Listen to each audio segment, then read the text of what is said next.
Westerville Feed and Grain, they pride themselves on offering top-notch products at competitive prices. Whether you're looking for feed for your livestock or grains for your crops, they have you covered. And with their market bids, you can rest easy knowing you're getting the best deal possible. But it's not just about the products, it's about the service. Their knowledgeable staff is there to help answer any questions you may have and provide expert advice to help you succeed in your farming endeavors. Shields All Sports Store is your one stop for everything outdoors, with local experts eager to guide you through the widest selection of brands. Your one stop for exercise gear to get working out or fashions for going out. And your one stop for footwear in your size, your style, yours to take home today. Shields, employee-owned, community-minded, and like no place you've ever shopped before.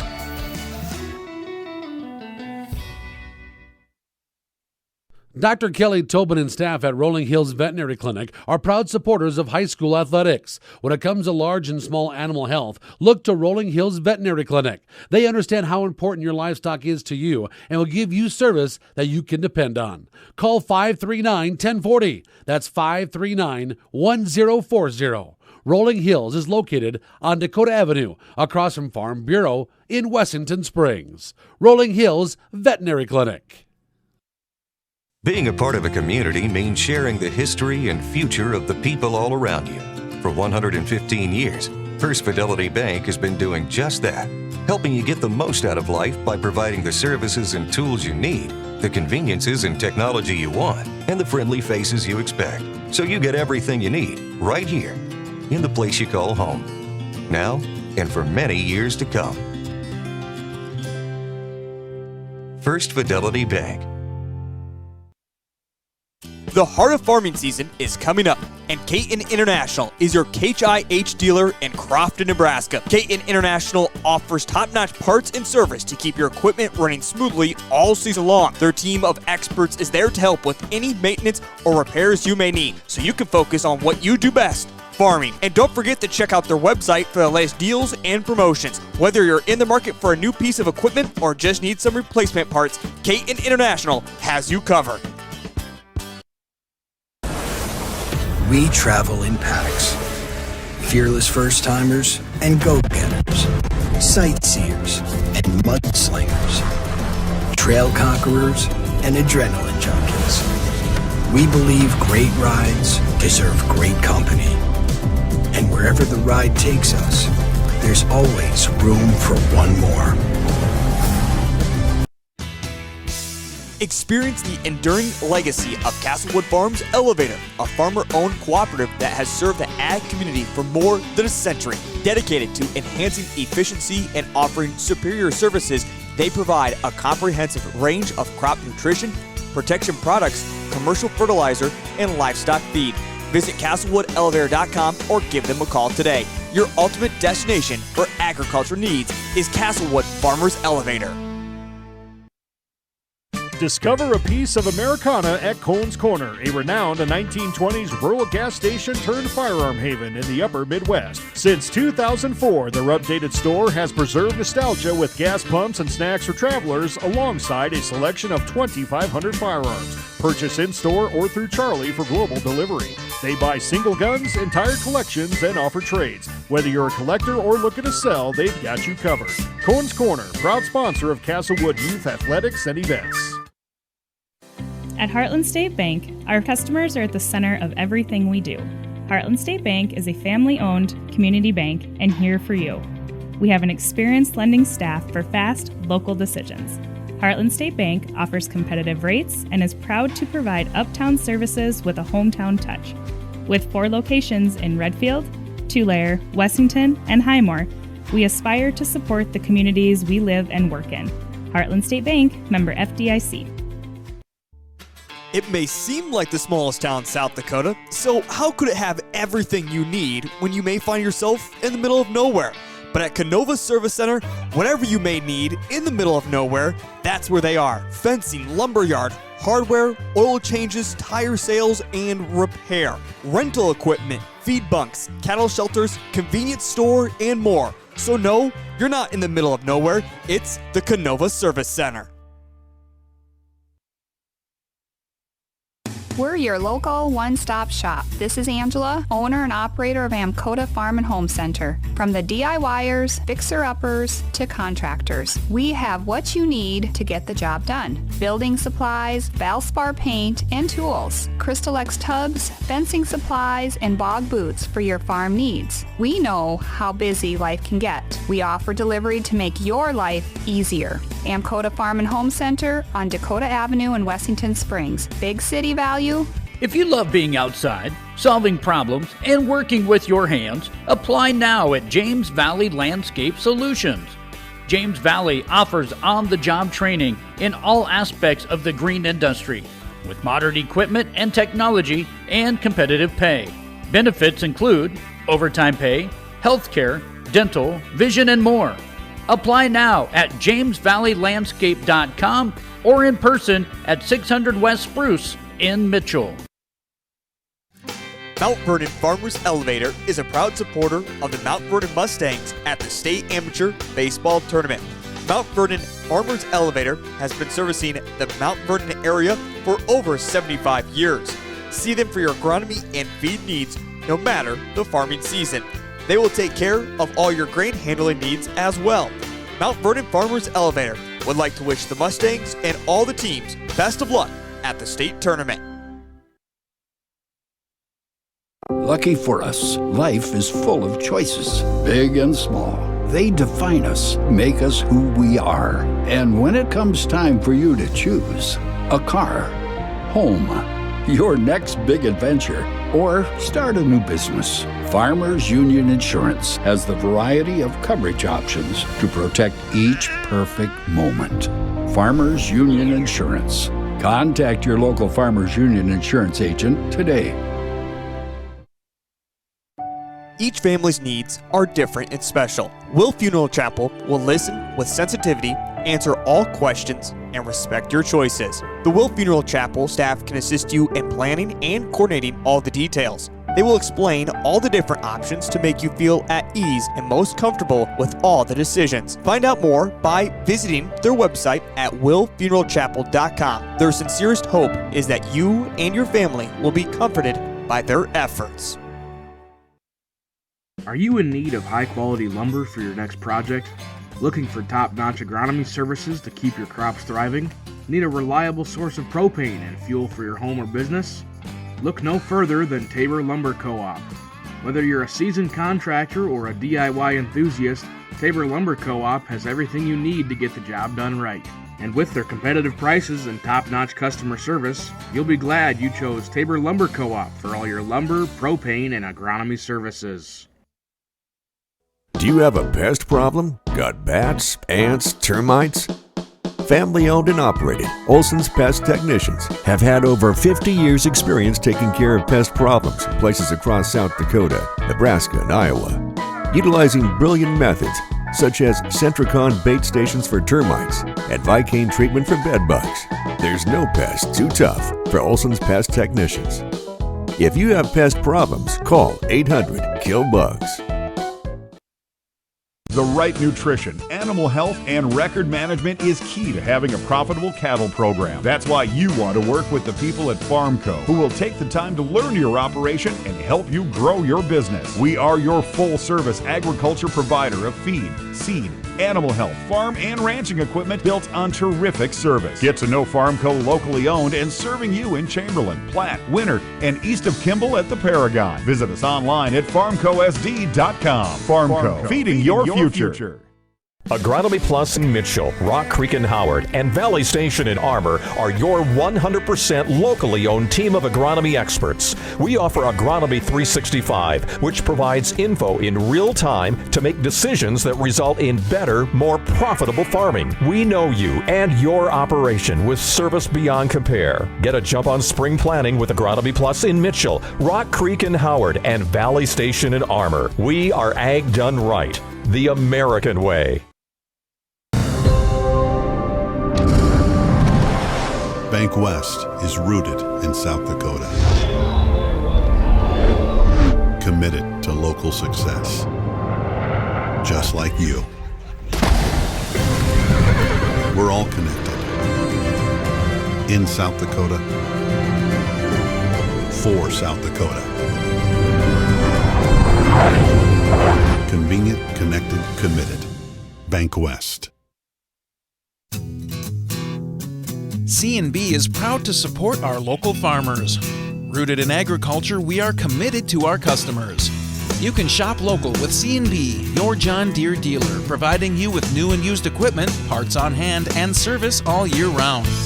Our entire inventory is available to you online at DeereEquipment.com.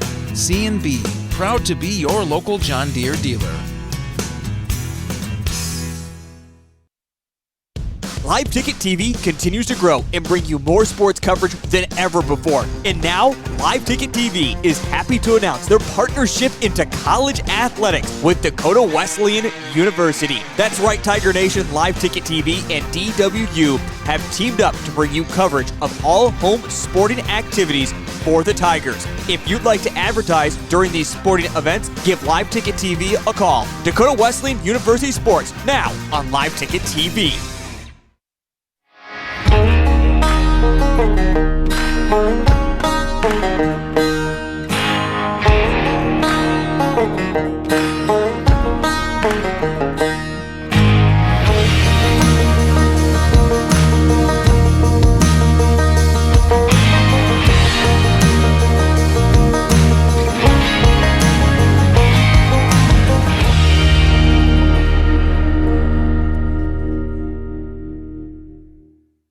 B&S Services LLC is your locally owned repair service center. We specialize in full-service automotive, semi-trailer, and small engine repair, along with tire services. Repair services range from a simple oil change to sharpening mower blades to a more complicated electrical diagnosis. Located at 38058 South Dakota Highway 34, look for us on the hill heading west out of town. Phone Cody Barber 605-350-4293 and Arian Schooler 605-770-9398. B&S Services LLC is a proud sponsor of Wessington Springs Spartans Athletic.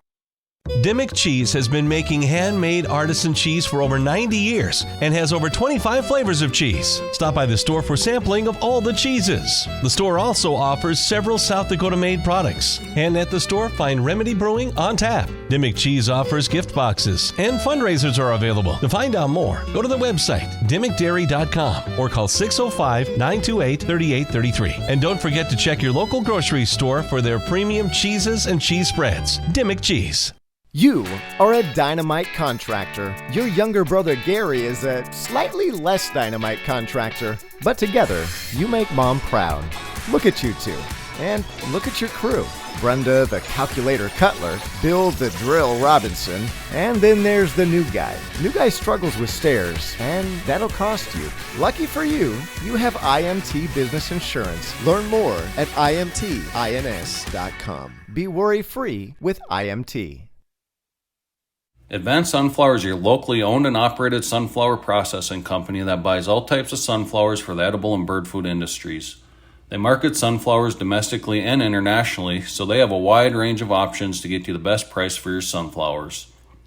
Most advanced sunflower contracts have an Act of God clause, so you don't have to worry if Mother Nature takes a toll on your crop. Give Jared or Danny a call to get you the most profit out of your sunflowers. A credit card that fits your lifestyle and saves you money. Why would you settle for anything less? A Dakota Land Federal Credit Union Visa will earn travel rewards, 1% cash back, and 9.90% annual percentage rate, the right rate. And all the right features puts you right where you want to be. Stop by any convenient branch location or check us out online at DakotaLandFCU.com. Dakota Land, federally insured by NCUA. Out here, you learn that to keep growing, you have to keep changing. CHS and the farmers and ranchers we serve know all about change, because together we've changed agriculture. That's why we're the largest farmer-owned cooperative in the country. So farmers own the system they count on, with advantages at every step. From innovative tools that help crops grow, to grain processing expertise, to energy solutions, we create connections to empower agriculture. Learn more at chsinc.com. Burke Livestock Auction is a family-owned livestock marketing center in Burke, South Dakota.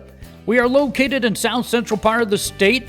Cattle sales are held weekly on Saturdays, with approximately 65,000 of South Central South Dakota and North Central Nebraska's finest feeder and breeding cattle marketed annually. Mark your calendar for our September 21st fall calf and yearling sale. Sale starts at 9:30 with lunch to start at 11. Burke Livestock is a proud supporter of state amateur baseball.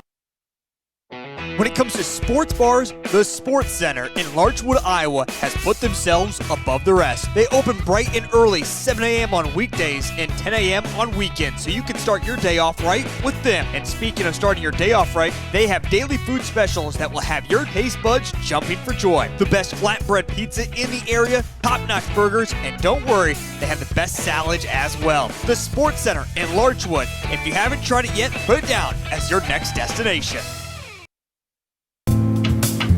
Say there was a place, the perfect place for the everyday things you need to take care of around the house. The squeaky hinges and burned out bulbs. The toilets that run and faucets that don't.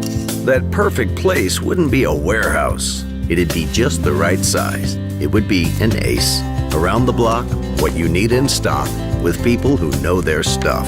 Welcome to the Home Convenience Store. Ace is the place with the helpful hardware, folks.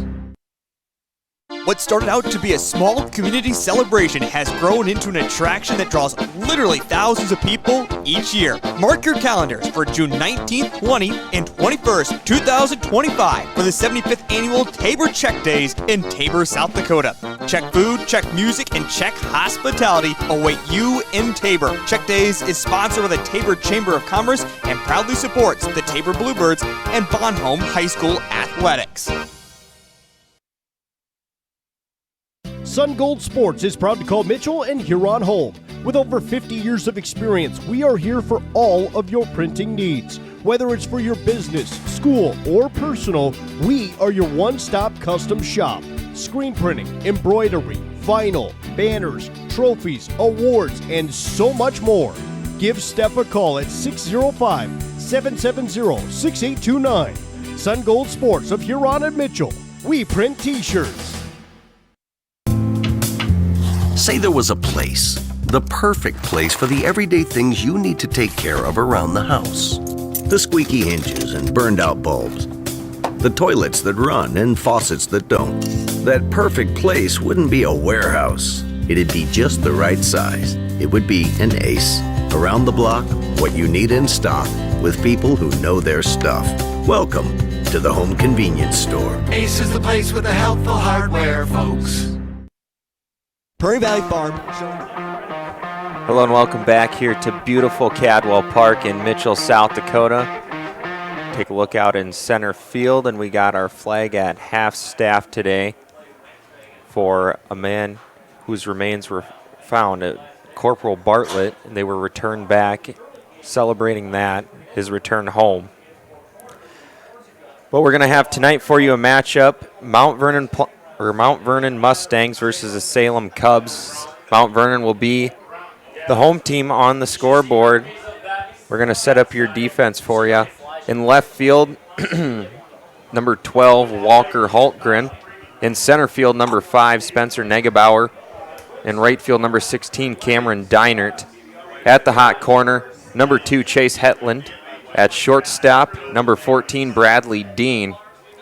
At second base, number 11, Jonas Schmidt. At first base, number 4, Eric Giblin. Catching tonight is number 19, Brady Albrecht. And on the bump, number 13, Luke Teasler. Also tonight, DH is going to be number 3, Austin Graves. First few batters for the Cubs are going to be number 1, Bobby Kepsel, number 7, John Forster, and number 28, Jacob Von Berg. I know Teasler, main man here for the Mustangs, making the start, and he is ready to go with the throwdown.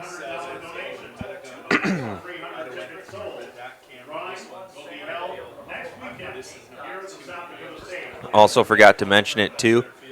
Second baseman Jonah Schmidt, pickup player from the Parkston Devil Rays. That's why he's wearing a different color jersey tonight. Devil Rays baby blue. powder blue. And stepping in now is number 1, Bobby Kepsel. Kepsel playing center field today. I remember playing against Bobby in high school. Always had a good bat and fairly quick. This one lifted up, and a nice play made by Bradley Dean getting there in time. And Kepsel will be retired. 6 unassisted for the first out of the inning. Caleb, that's a perfect way to get this baseball game started if you're a pitcher. You like to throw one pitch, get a pop-up for your defense.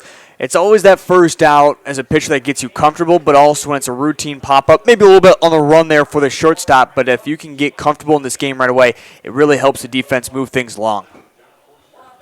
Yeah, and Teasler is that man. Pumps a lot of strikes, has a couple different off-speed pitches, has a changeup, curveball, slider. You name it, he pretty much has it. Talk about Teasler, 30 strikeouts he has coming in here to the state tournament. It's including 15 looking. This one popped up, taken by Chase Hetland, the third baseman, for the second out of the inning. That left side of defense has been already busy early here with the first 2 outs, but a great movement by Hetland there, the third baseman. Again, we saw Dean catch the pop-up for out number 1. So, again, these Mustangs are ready to play a team that comes in just 5-9 into the state tournament. First pitch here to Jacob Van Berg is in there for a called strike.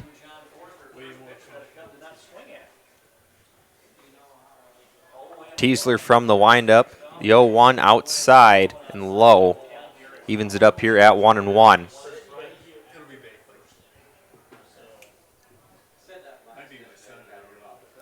Has a sign, kicks, deals, and in the dirt. Otherwise, information about Teasler pitching today. You mentioned one of their main guys, a 4 ERA and a whip of 1.63. Again, walks, hits, innings pitched is that whip number that a lot of younger guys like to pay attention to.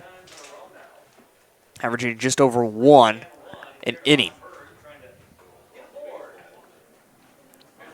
Hitters count here, 3-1 pitch, swung on.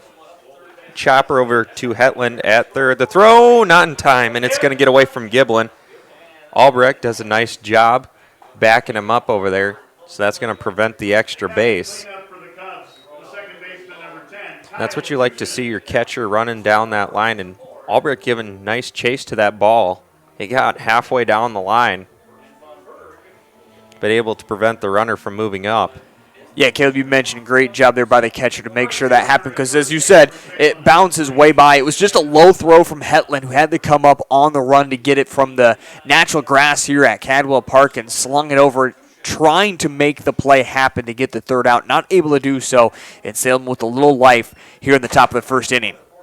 Batter now here is number 10, Kyle Tushin. Tushin comes in, I think batting just a little over 400. Yeah, 411. Hit to the shortstop. Dean flips it to Jonah Schmidt on the fielder's choice for the third out of the inning. And after one complete, maybe one hit. Yep, one hit, no runs, one left on base, and no errors. And we'll be right back after a word from these sponsors at Live Ticket TV.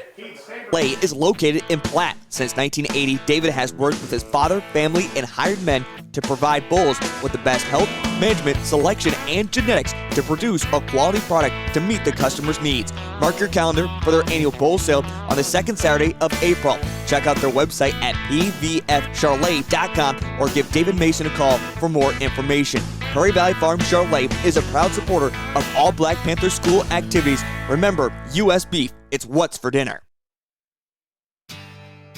Located in the heart of Mitchell, Blarney's is your one-stop for mouth-watering food, refreshing drinks, and your latest sports action. Fans, it's state amateur baseball time, and Blarney's is your pre- and post-game destination. Whether you're finishing up the early game and need a spot to eat for lunch or celebrating a late-night victory, stop in at Blarney's and keep the party going with cold, refreshing drinks. Blarney's Sports Bar and Grill, a proud supporter of the state amateur baseball tournament.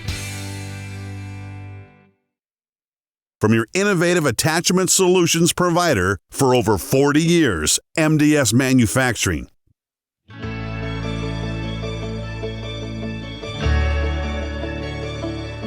One of a kind, Revolutionary. Game-changing.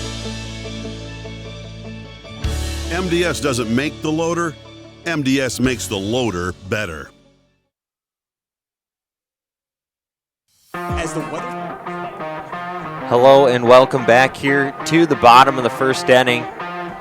Mount Vernon able to hold the Cubs to a 0 on the scoreboard, only allowing 1 hit. We're going to set up your defense here real quick for the Cubs. In left field, number 27, Gage Sharping, and he is a pickup player. Do you know what team From the Flandreau Blue Teals. From the Flandreau Blue Teal, thank you. Not familiar with the Corn Belt League in jersey color up there. In center field, number 1, Bobby Kepsel. In right field, number 7, John Forrester.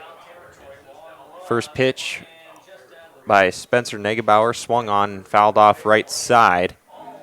At third base, number 27, Kyle Braun. At shortstop, number 26, Hakeem Yatum. At second base, number 10, Kyle Tushin. At first base, number 21, Cole Cheeseman. Behind the dish tonight is number 28, Jacob Van Berg. And pitching tonight is number 5, Luke Loudenberg. DH tonight is number 30, Tyler Earls. Negebauer, hard hit over to shortstop, and a strong throw from Yatum is going to get a speedy Spencer Negebauer. Yeah, Yatum didn't waste any time getting that into his glove and shot that ball over to first like a cannon, trying to get out number 1 with the speed there from the Mount Vernon Mustangs and Negebauer. But a good throw over to first, and again, a quick out just like we saw there in the top of the first. Again, getting that defense comfortable and knowing what's going to happen on a beautiful night here at Cadwell Park. No really breeze blowing out of the park tonight. Batter now is number 12, Walker Hultgren. Hultgren, a very solid batter here for this Mount Vernon Mustangs team. Hultgren with a .356 batting average on the season, and he's got quite a little pop in his bat as well. Also plays college ball at Dakota State. By the way, Luke Loudenberg, 1-2 on his season. Don't have full stats for him, as the Salem Cubs have everything a little bit more locked down out there. So not the full information out there for the Mustangs. But Luke, you would say Spencer is one of the main guys that this Cubs team really trust. A 1-2 count here to Hultgren. Loudenberg from the windup here has a sign, kicks, deals. This one just high, evens it up at 2-2.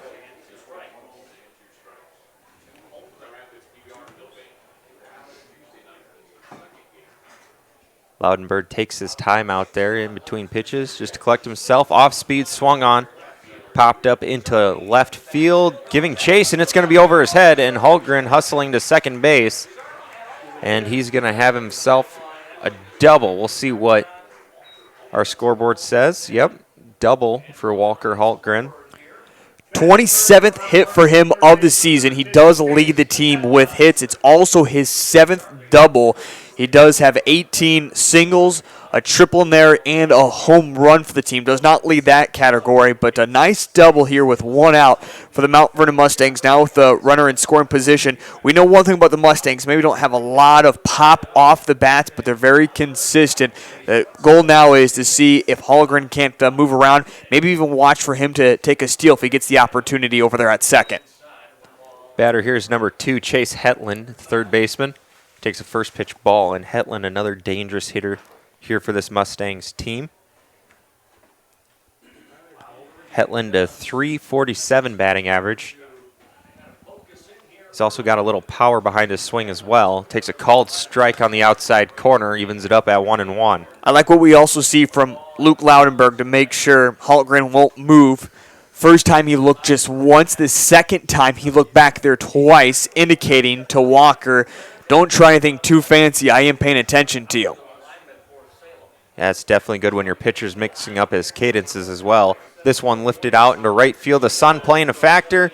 A nice grab by the right fielder and a throw maybe at third, and it's going to sail over, and Holtgren didn't see it right away and is going to stay at third base. Yeah, Walker just not quite for sure if he's going to make it over to third, so he's going to take the easy slide to make sure he gets in there. And that's certainly one he would love to have paid attention a little bit more to, just because he might have had that opportunity, but at the same time, I don't mind him not going, if you will, just to make sure that he is safe at third and making things happen for the Mustangs. Again, it's all about advancing the runner, and a good spot here for the Mustangs to take an early lead. And I also saw something maybe on our broadcast after that replay. Credit our man down in the truck, Jody. It looks like at third base is actually number 33 for the Cubs, Kyle Brown.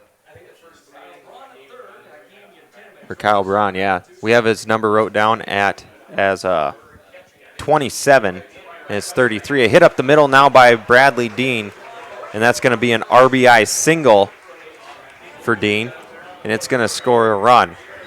Big RBI there for Dean. We talked about when Holmgren got on base, it was about moving him around, certainly with the speed that he has, and does a great job going back to that last play of, you see some guys that don't necessarily try over for third, but he tagged up, was able to get in there successfully, and then you just go back to talk about not being greedy even by the throw over third and waiting for his offense to produce something. And again, Dean sees a good pitch right inside the zone and rips up the middle for an RBI single. 2 outs here. Batter is Parkston Devilray. Number 11, Jonah Schmidt, playing second base. Takes a called strike. And batting a .308, good spot here for him to keep this inning alive. This one really wears on a pitcher when you get 2 outs, and then you just kind of get stuck at that 2-out spot. And it's, like I said, a real big momentum shift if you can for the Mount Vernon Mustangs to grab that early in this first inning if they can keep this inning alive with Schmidt. Quick 0-2 count here to Schmidt. Takes a called strike on the outside corner. This one swung on, hit up the middle.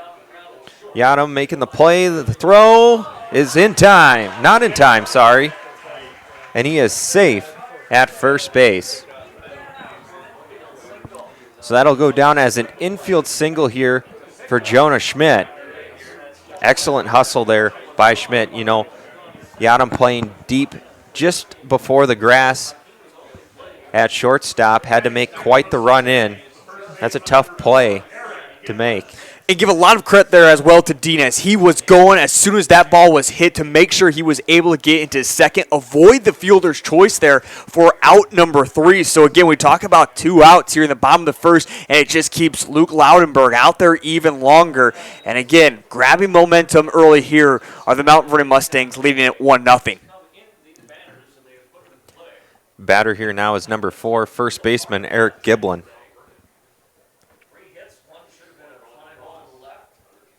Giblin, a .200 batting average on the season here for this Mustangs team. A pickoff attempt, just kind of keeping him close, not really competitive out there. Yeah, absolutely not. No one over there even covering second. But now you're going to see the second baseman slightly make that shift over just in case Luke wants to go that way. And a check swing here. Home plate umpire says he went around. And we're already seeing some hostility coming from the dugout. Yeah, and they're going to home plate ump there as well. Tells Eric to get back into the batter's box. He disagreed with the call and was taking his time out of the batter's box. And the home plate ump immediately pointing back and said, get in. This ball over to Yadam. He's going to take it for the short play, 6-4 on the fielder's choice for the third out of the inning. 1 run, 3 hits, 1 left on base, and no errors. A good inning here for this Mount Vernon Mustangs team. And with that being said, we're going to step aside here for a few moments and hear a word from these sponsors. Warms up, so does our time outside. If you've been putting off your next home project, then Elite Renovations in Platte and Mitchell is ready to help. If you're looking to upgrade or update your roof, siding, Windows, doors, and decking, they've got you covered. Interior trim, flooring, cabinets, tile, or drywall, they got the crews. Book a free consultation to discuss your options. Visit their website at elitereno-sd.com to get started with your summer project. The One Stop in Redfield is a friendly, family-owned business. We carry hot stuff, pizza, sandwiches, and more. Before you take a trip, or if you're just out and about, stop by and fuel up with Sinclair gasoline from E30 to E85. Use your Dino app for extra savings and your Pump and Save card for free stuff. Don't forget to visit the automatic car wash for that spotless shine. One Stop in Redfield is a proud supporter of all school sports and activities. Triatel is a telecommunications company that serves over 10 small communities. And just because you live in a small community doesn't mean that you can't get good service. For me, it's really important to be able to work remotely here in the country. If you live in the Triatel service area and you're looking for a good, reliable, high-speed internet connection, we've served our members for 65 years and we're going to be serving you long into the future. Hey farmers, don't have the time or the means to haul your corn? Hello and welcome back as we get started here. Kyle Braun with the hit over to Hetland. The throw is in time. And 5-3 will retire Kyle Braun for the first out of the inning. Something you want to work if you're the Salem Cubs, start making Luke Tiesler work pitches. You never want a pitcher to get comfortable in a ball game. Even less, you want him to get comfortable in a ball game and throw very few pitches. And that is now the second out that we have seen from the Salem Cubs on a one-pitch ground ball. And again, it just keeps Luke Tiesler's arm fresh. We see 4 outs already produced by him, 11 pitches so far in the ball game. First pitch in there for a called strike. Batter is number 21, Cole Cheeseman. Fouls this one off. And it's not like Tiesler is throwing a lot of strikes either for Mount Vernon for Mount Vernon Mustangs. If you missed out on it earlier, we mentioned just 30 strikeouts for him in 7 games pitched so far this season. The 0-2 pitch coming in. This one swung on, fouled back, and out of play on the right side of the field. New life here for Cheeseman. Again, one away for the Cubs. Standing in the on-deck circle is Gage Sharping. This off-speed swung on. Hit over in a tough spot. Hetland taking it, and it's not in time. Yeah, just in no man's land, just past the pitcher. As Tiesler tried to make it, Hetland had to come up once again. He has been extremely busy over there at third base, and even the throw once again was not on line. No matter what, Cole Cheeseman was going to be safe on that play. But a tough play there for defense to make, and good one for the Salem Cubs to take advantage of. And Cheeseman batting .250 to get on board. Averages 1 of 4, if you will, in a ball game. And starts off the game with a nice single. Pickup player here from the Flandreau Blue Teal is Gage Sharping. He steps in. Right-hand side. First pitch swung on, fouled off, and out of play. Left that one just teasing down there at the bottom of the zone. As a batter can really get a hold of that, and that can really result in damage and fly him out deep, but unfortunately not able to put it in the right direction, fouls it off to the right. Tiesler giving a check over at the runner. The pitch now, curveball swung on. Fly ball out to center field. Negebauer ranging over about 5 feet, making the grab for the second out of the inning. And that's the complete opposite pitch. We saw the last one hang down in the zone. This one, it hung just above the zone. And as a batter, there's 1 or 2 things you're going to do with that type of pitch. You're either going to put it on the ground, and usually it's a slow roller over to the short or second baseman, or you pop it up to center field just like that. Again, nice job by Luke Tiesler finding the areas to make the batters go chasing after it. Stepping up now is number 30, Tyler Earls, a designated hitter. Cheeseman moved up there. And the throw by Albrecht wide of the bag. Wasn't with a lot of speed as well. Coaches will take a note of that and say, all right, maybe he doesn't have the biggest arm behind the plate, and they'll look to steal on a few more opportunities later here in the ball game. The pitch from Teasler. Curveball, that one's high. 2-0 now.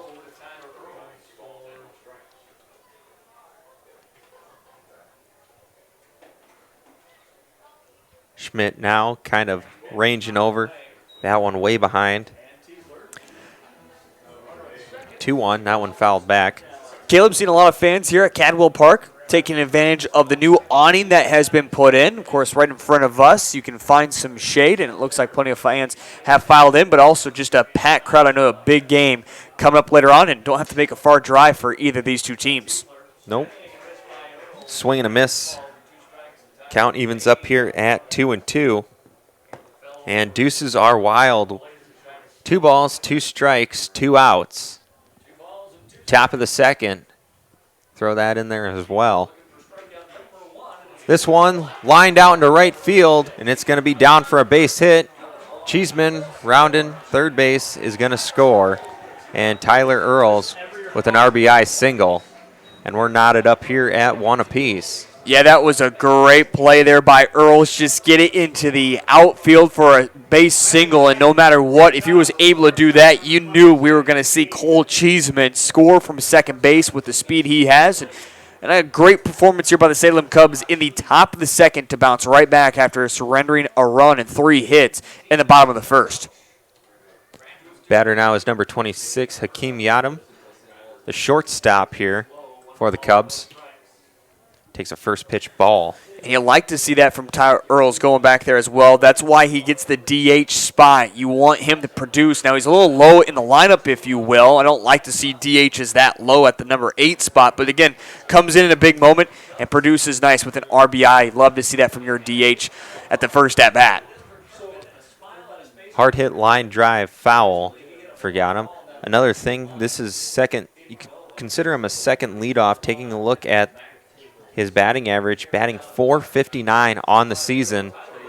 And Earls thought he had Teasler timed up there.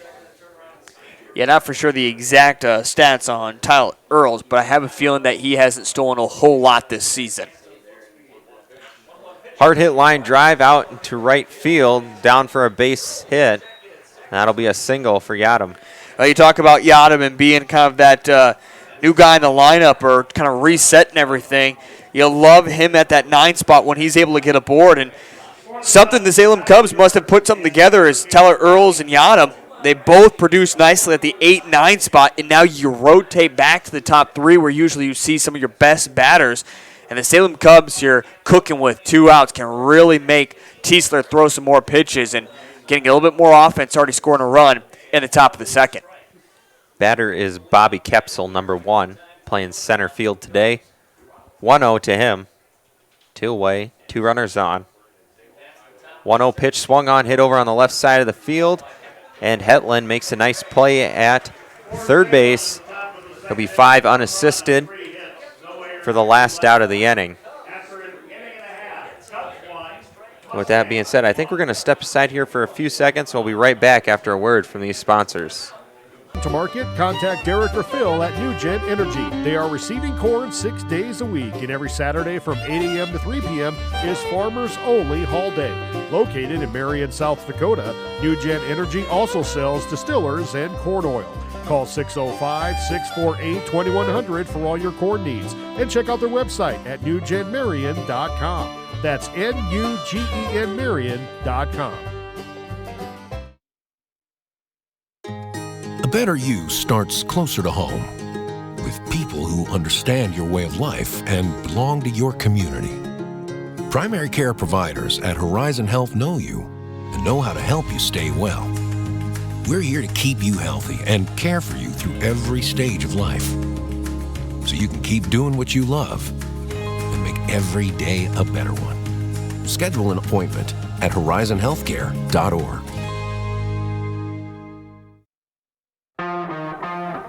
Hello and welcome back to Cadwell Park as we get started here in the bottom of the second. Leading it off for Mount Vernon is going to be number 19, Brady Albrecht. He is the backstop tonight for this Mustangs team, playing catcher. We saw him hustle early in the first inning after a ball down the line. Doing a nice job so far behind the plate. First pitch from Loudenberg. In there for a called strike on the outside corner. Yeah, you talk about Brady and what he's done so far. 17 hits, is one of the top guys when it comes offensively of being able to get on base off his 17 hits, 15 of them singles.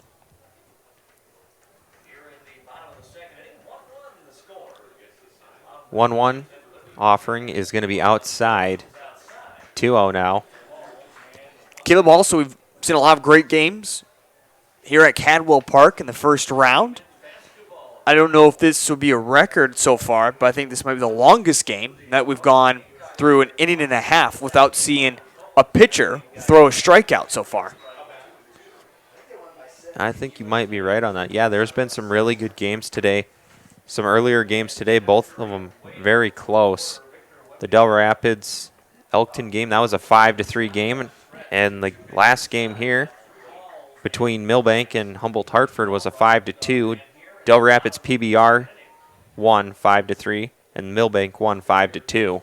But yeah, some really good baseball games here as we get closer and closer to the end of the first round. Full count, payoff pitch on its way, swung on and hit out into right field. And Forrester there to make the play.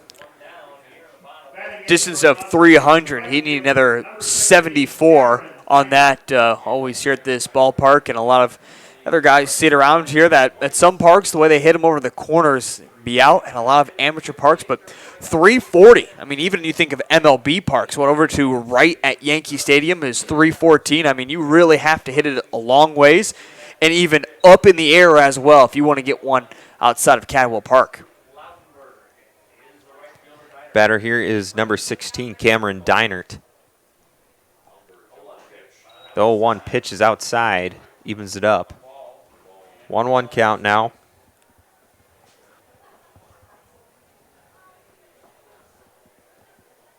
Loudenberg has a sign, kicks, deal, swing and a miss by Deinert, and it's quick 1-2.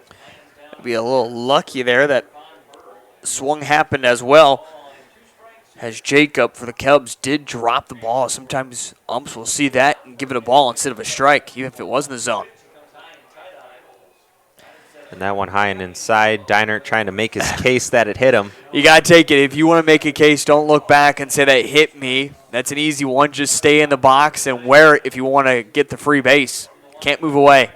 2-2 count. Swung on, hit hard out into left field, and that's just foul.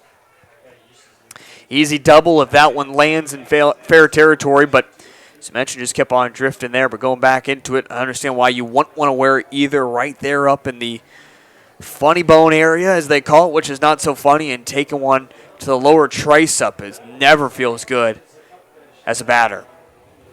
Yeah, Deinert batting .258 on the regular season, has himself a 2-2 count with one away. The pitch coming from Loudenberg, and that one must have been just outside. So that's going to load the count to full. Base hit, ball four opportunity here for Cameron Deinert. Payoff pitch coming from Loudenberg. This one swung on, fouled back, and out of play. And it didn't hit the press box, so no hail damage there. Next game coming up, Chamberlain and Winter Cologne. You feel like everything that's been going on here, Caleb, that Winter Cologne has a really good chance of making a deep run if they can get by Chamberlain. Yeah, I think they'll have a excuse me. Yeah, I think Winter will have a pretty good shot at it. They got a lot of pitching, a lot of great hitters. Winter, one of the best offenses in the state as far as it goes for baseball. I mean, a lot of guys in that 300 to 400 batting average range just really know how to put the bat on the ball. Two away now Batter here is the designated hitter number 3, Austin Graves. Takes a called strike. 0-1. The 0-1 offering coming from Loudenberg. Swing and a miss. Evens it up at 1-1. Or sorry, 0-2. The 0-2 pitch. Swung on, strike 3, and I believe that is the first strikeout of the ball game. And Luke Loudenberg getting it done here in the bottom of the second inning. With that being said, I think we're going to step aside here and we'll be right back after a word from these sponsors. Whether you are pregnant or planning ahead, you and your baby deserve a healthy start. We offer a wide range of services such as advocacy, health screenings and education, care coordination and car seat safety, participant empowerment, referral services, and fatherhood support. To learn more about Great Plains Healthy Start, visit greatplainstravelhealth.org or call one of our 5 service areas today. Brought to you by Great Plains Healthy Start, so that the people may live.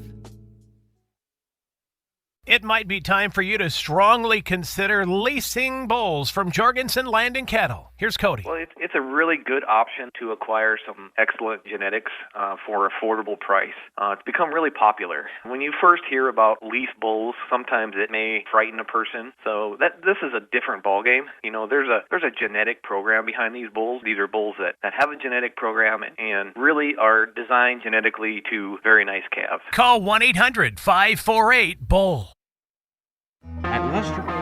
Hello and welcome back here to Cadwell Park. Leading it off here is going to be the right fielder, number 7, John Forrester. First pitch to Forrester is going to be low for ball 1. Again, Teasler out on the mound for the Mustangs. Main man for them. The pitch from Teasler swung on, hit over on the right side of the field. Schmidt there to make the grab and the play. 4-3 for the first out of the inning. We talk about Luke these past 2 innings, and one thing that, again, I look at is what, Luke Teasler, as they're both, I should say, Luke, we should probably distinguish the two.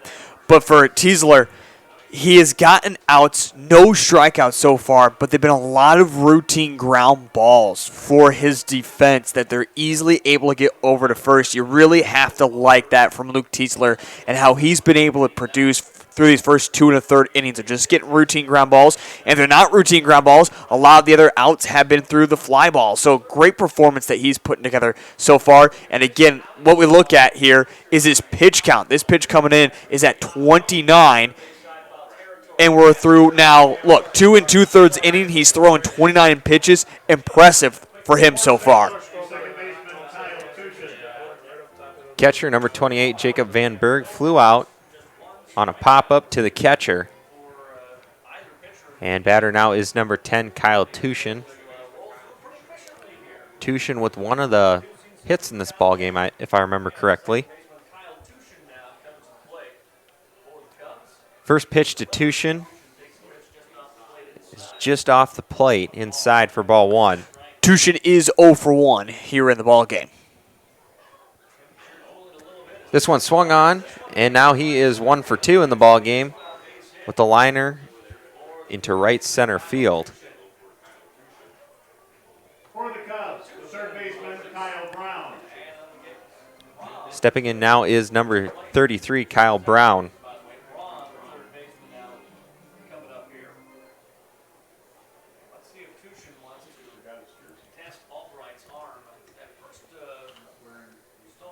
Tushin has some speed over at first base. We'll see if we see any motion. Brown will take a first pitch strike.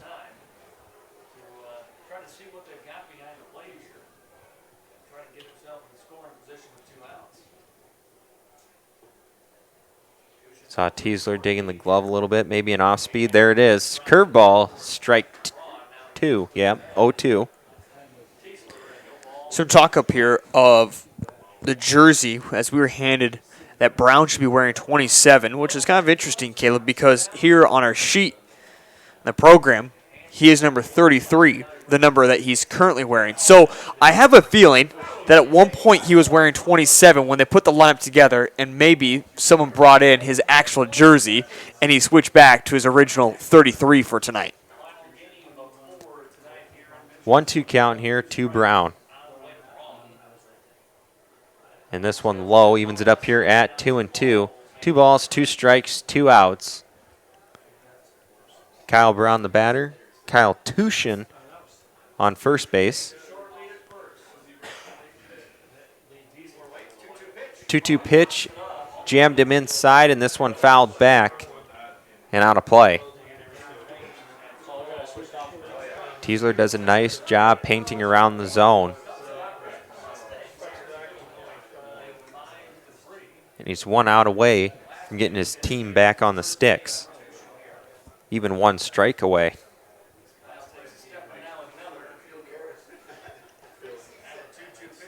The 2-2 pitch, curveball, just high. That's going to load the count. So as soon as Teasler picks up that front foot from the set, Tushin should be on the move with 2 away. Timeout called by Brown, granted by home plate umpire.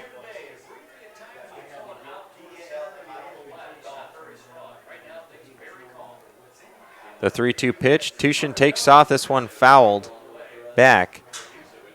So a new life here for Brown. Tonight's broadcast is brought to you by Sun Gold Sports. They have 3 different processes in which they can provide custom clothing, screen printing, embroidery, and vinyl printing. Contact them for your t-shirt needs here in Mitchell. The pitch is outside, and a walk will be warranted to Brown. So once again, we have seen it from both teams so far this evening. It seems like we have to get to that 2-out mark for them to finally start getting a little bit of offense going. But as we know, it can be tough to get things rolling in that way with only 1 out to spare. And putting runners on first and second, now fielder's choice is in play. Cole Cheeseman, the batter, hit over to Dean at shortstop, makes the play. Fielder's choice, 6-4 for the final out of the inning. And another nice inning defensively for the Mount Vernon Mustangs. That being said, we're going to step aside here for a few moments, and we'll be right back after a word from these sponsors. Feed and Grain, they pride themselves on offering top-notch products at competitive prices. Whether you're looking for feed for your livestock or grains for your crops, they have you covered. And with their market bids, you can rest easy knowing you're getting the best deal possible. But it's not just about the products, it's about the service. Their knowledgeable staff is there to help answer any questions you may have and provide expert advice to help you succeed in your farming endeavors. Shields All Sports Store is your one-stop for everything outdoors, with local experts eager to guide you through the widest selection of brands. Your one-stop for exercise gear to get working out or fashions for going out. And your one-stop for footwear in your size, your style, yours to take home today. Shields, employee-owned, community-minded, and like no place you've ever shopped before.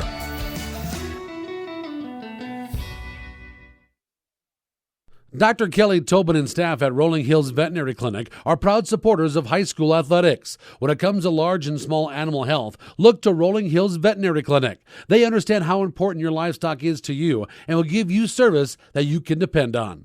Call 539-1040. That's 539-1040. Rolling Hills is located on Dakota Avenue, across from Farm Bureau in Wessington Springs. Rolling Hills Veterinary Clinic.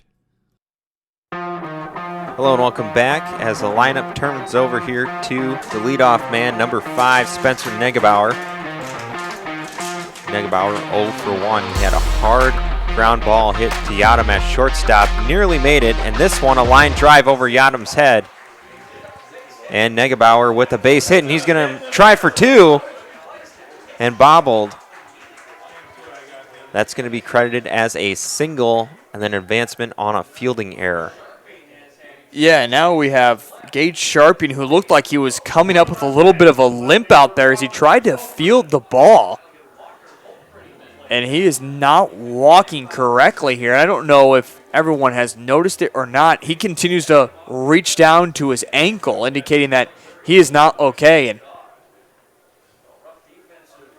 I think they're going to keep him out there, but we'll pay attention out there in left field. We'll see if it causes any more issues, especially if Mount Vernon Mustangs can hit one out there, especially with Walker coming up the bat. First pitch to Holtgren, swing and a miss. Again, this half inning brought to you by Great Plains Health. The mission is to improve the wellness of our people by providing quality health care, public health services, and support and partnership with the tribal nations of the Great Plains area. Both pitchers doing a great job finding the strike zone so far this evening. Loudenberg has thrown 38 pitches, including 27 in the strike zone. Pickoff attempt, not competitive though. Maybe should have been. As Negebauer kind of quit running back to the bag even after Yadam broke hard towards it. Holtgren fouls this one off. 0-2 now. Looks at the top of his bat there. Wanted that one back as that was right there in the zone and kind of brought the bat a little bit lower than the ball and just goes straight off the top and foul off to the left. And now looking at a count of 0-2.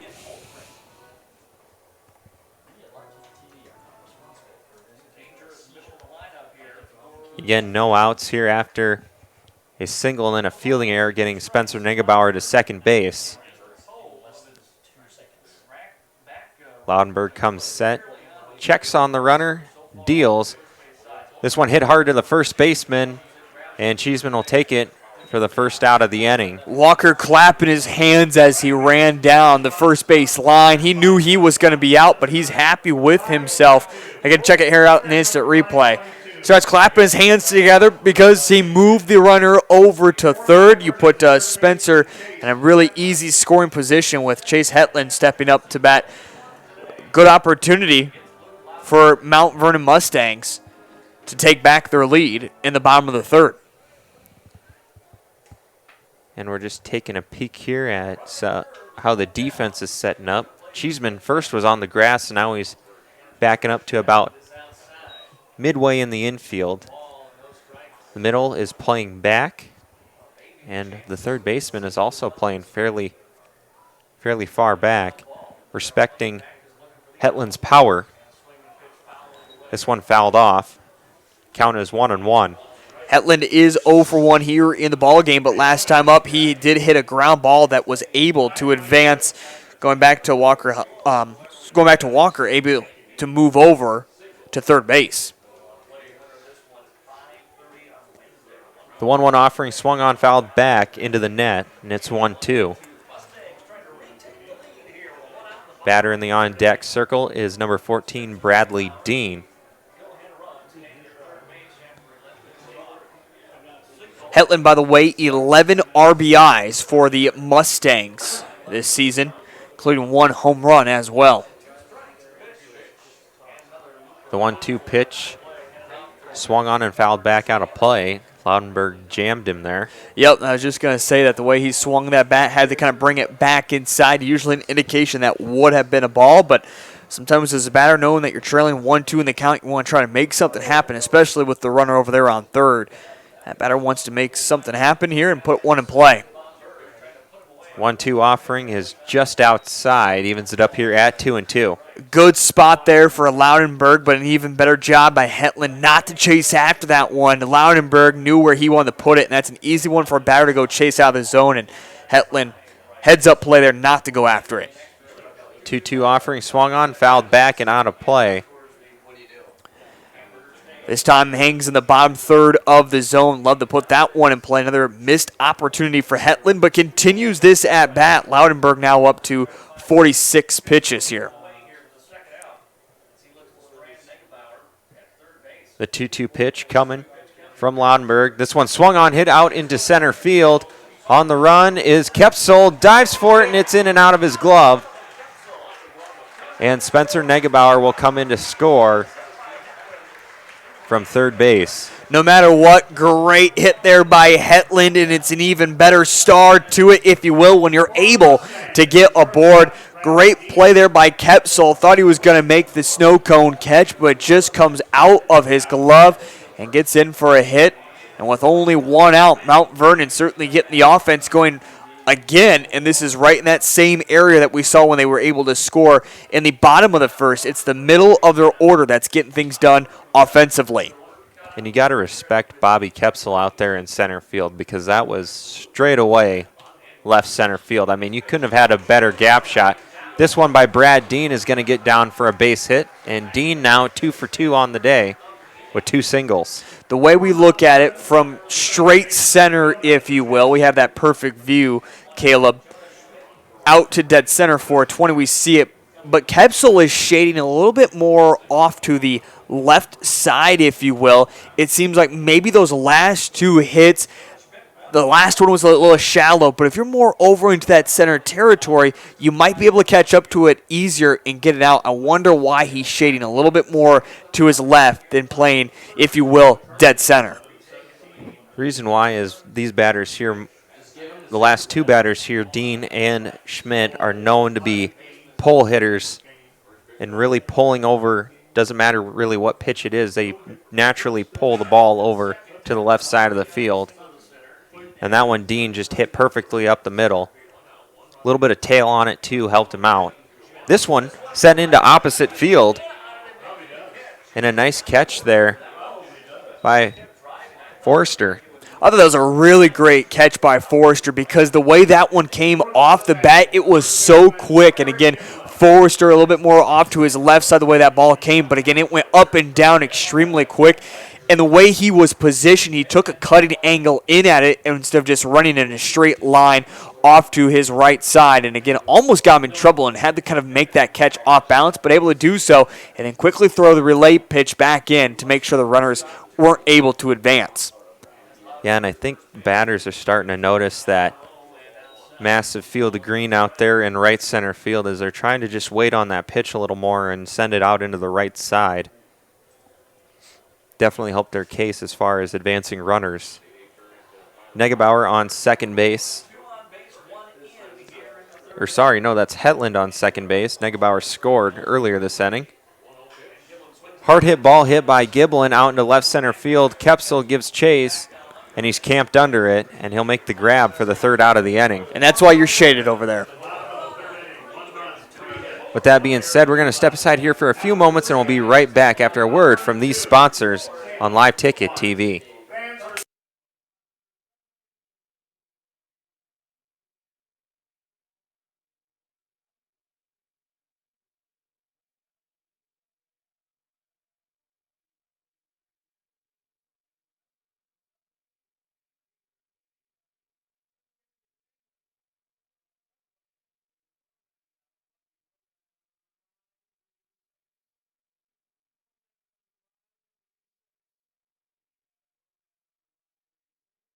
The heart of farming season is coming up, and Caton International is your HIH dealer in Crofton, Nebraska. Caton International offers top-notch parts and service to keep your equipment running smoothly all season long. Their team of experts is there to help with any maintenance or repairs you may need, so you can focus on what you do best, farming. And don't forget to check out their website for the latest deals and promotions. Whether you're in the market for a new piece of equipment or just need some replacement parts, Caton International has you covered.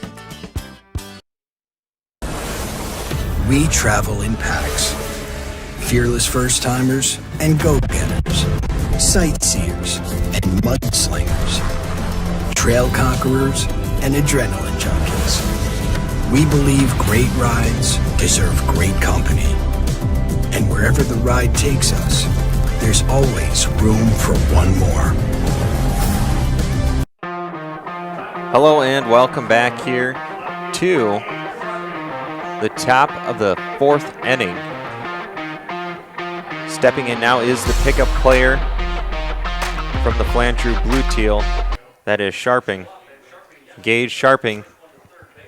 Hit over to Hetland at third base, and a nice scoop by Giblin at first to retire him 5-3 for the 1st out of the inning. We have now seen Tiesler throw more outs on one pitch than he has strikeouts. 3-0 in that category.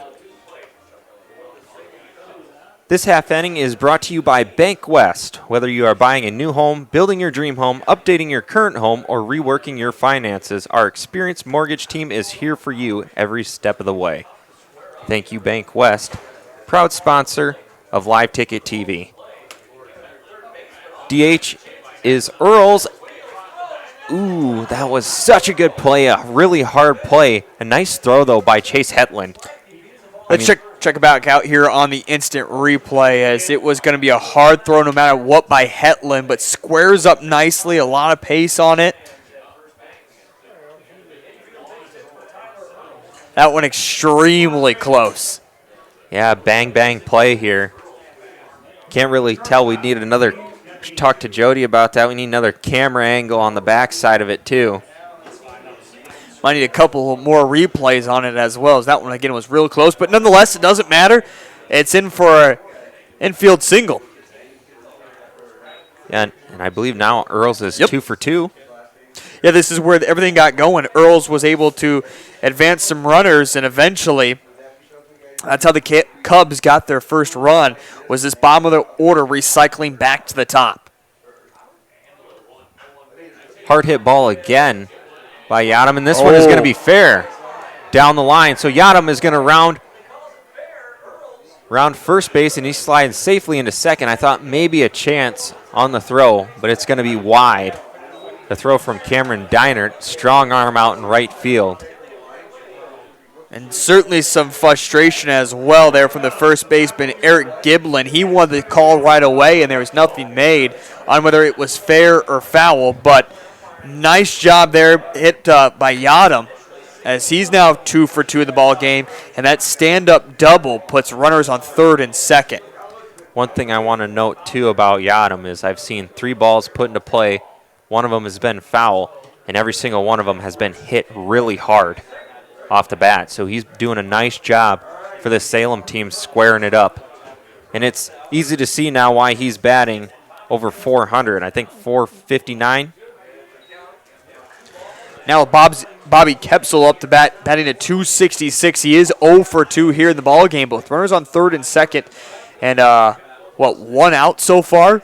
Really good position for the Salem Cubs to get right back into it. It seems like Mount Vernon takes the lead by a run, and Salem comes right back. In fact, you look up there on the scoreboard, we are just shifting every other inning when a team scores at the moment. This one in there for a called strike. Kepsel is last at bat, grounded out to Hetland at third base. Hitters count here for Bobby Kepsel. And this one's going to get away from Albrecht. Trying to score is Earls. And Albrecht just kind of slipped up there after he covered the ball. Couldn't quite get turned around and throw it to Teasler. Otherwise, there may have been a chance at the plate. And you can see that here on the replay. He goes to turn around, and he's just off balance. Yep, had to scoop up the ball with his left hand, the glove hand, if you will. And as he tried to make that switch over to his right hand to make the flip, the forward momentum just continued to keep carrying, and was able to make the flip and falls down. But a wild pitch here for Teasler. He's up to 50 in the ball game on the walk, puts runners on the corners, but more importantly, it does tie things up. Now again, just a simple conversation here at the moment. This also is a Mount Vernon team, if you look at it here, Caleb. Who would come in, relief pitch? More than likely somebody coming in from the field, if you will. This isn't a very deep Mustangs team that can just go warm somebody up. Maybe what you see from opposite teams. I kind of just look at this Mount Vernon lineup, and you look at a team come up later tonight. Winter Cologne has a very, very large lineup. A lot different when it comes to kind of locations and what teams can pull. Yeah, if I were to guess, if they would have someone come in relief, it would either be Bradley Dean or Derek Denning off the bench to come in relief. So actually, yeah, they do have someone on the bench that would probably come in relief. That would most likely be Derek Denning. But yeah, as you said before, not too deep as far as pitching staff. And no one warming up either in the bullpen, but I still think it's at a fine spot that you don't need to worry about Teasler yet. Now, that being said, we're at 1 out here in the top of the fourth. If things continue to get away from him, then you would start to think about making a change. And we're knotted up here at 2-2, 1 out. Yadam on third base here. Runner takes off. And Teasler going to check the runner, and they're going to get the out. And John Forrester not happy with himself. In the replay, I bet you can probably see him. He takes his helmet off and is just shaking his head the whole way down the line. Oh, it's going to just miss it, I think. But a great play there by Teasler. Not only to stop the ball, keep it in front of him, but then the heads-up awareness to check the runner. Akeem as well, who's a speedster, to make sure he wasn't coming home, and Teasler to have the awareness knowing that he had enough time to make sure he can check and then throw over to first to get the out. Great job all around by just Luke Teasler himself, the pitcher, to get it done, get that second out, and now in a much more comfortable position. Yeah, and they could have maybe even caught a break there, Heath, because if Bobby Kepsel wouldn't have been on the run as that ball was being hit, they might have had a chance at a double play with that hard shot up the middle. But Teasler doing a nice job knowing where to go. Curveball in there, strike one. Count is now 2-1 with 2 away here. Runners on second and third base. Scoring position here. Still a chance to do some damage, and the batter here is number 28, Jacob Van Berg. And Van Berg needs to find somewhere a gap in the defense, if you will, because a pop-up won't work anymore for an RBI. Hard hit ball, and that is going to be foul. This was a little bit tougher for the umps to make the call now that they find themselves, the third base ump, if you will, shifted towards center. But certainly the right call there. Plenty of dirt kicked up as it skipped on by the foul line. Full count, payoff pitch coming in and outside. So Teasler is going to walk Van Berg, and that's going to leave the bases juiced. And that's like we mentioned earlier, Teasler, the one maybe glaring stat for him is just not a whole lot of strikeouts to his game. Again, through 3 2/3, 7 hits, 2 runs, both earned, and has now walked his third batter of the ball game. Teasler, 57 pitches, though, for him, 35 in the strike zone, but again, has now faced 31 batters, has already gotten himself a talking to. Fielder's choice, and out at every base, if you will. Just needs to take care of business. If you're able to get out of this inning with only giving up 1, making it a 2-2 ball game, bottom of the 4th, you're in a fine spot for Teasler. Yeah, and Teasler fires back with a strike. So 0-1 here to Kyle Tushin. Ball put in play over to Dean, and he's going to flip it again. And I think he's ended almost every inning 6-4 between Bradley Dean and Jonah Schmidt. And Schmidt doing a nice job there. The throw a little wide from Bradley Dean, and you can see it there. Dean like, hey, thanks, Jonah. You really saved me there. That throw wasn't the greatest. I'll get you next time. With that being said, your score is still 2-2, knotted up here, and we'll be right back for the bottom of the 4th inning after a word from these sponsors.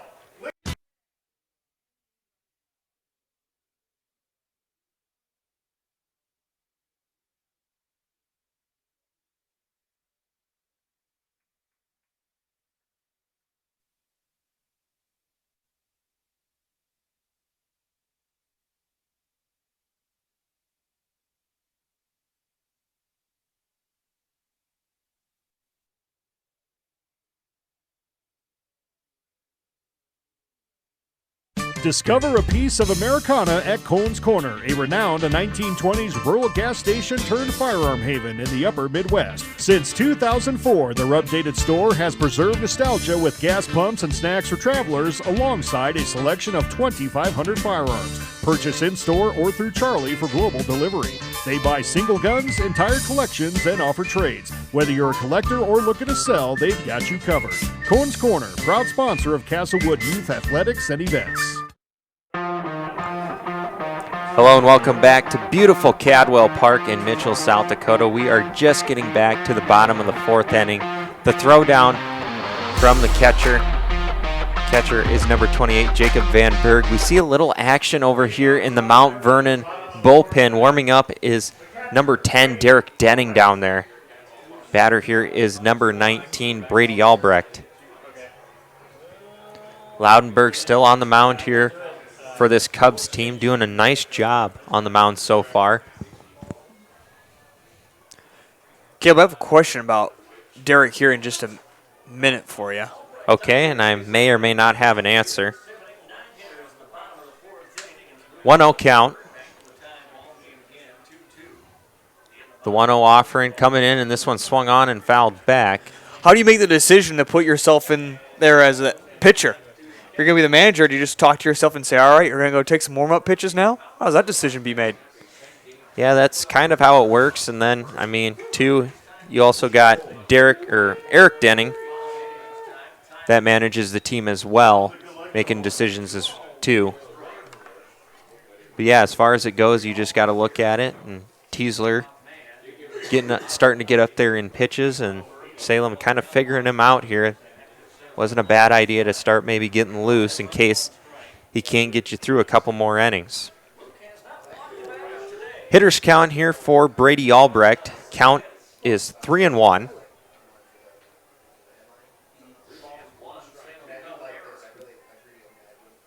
A 3-1 pitch coming from Laudenberg. This one swung on, popped up over on the right side, giving chases Cheeseman, and it's going to bounce just before the dugout and bounce out of the field.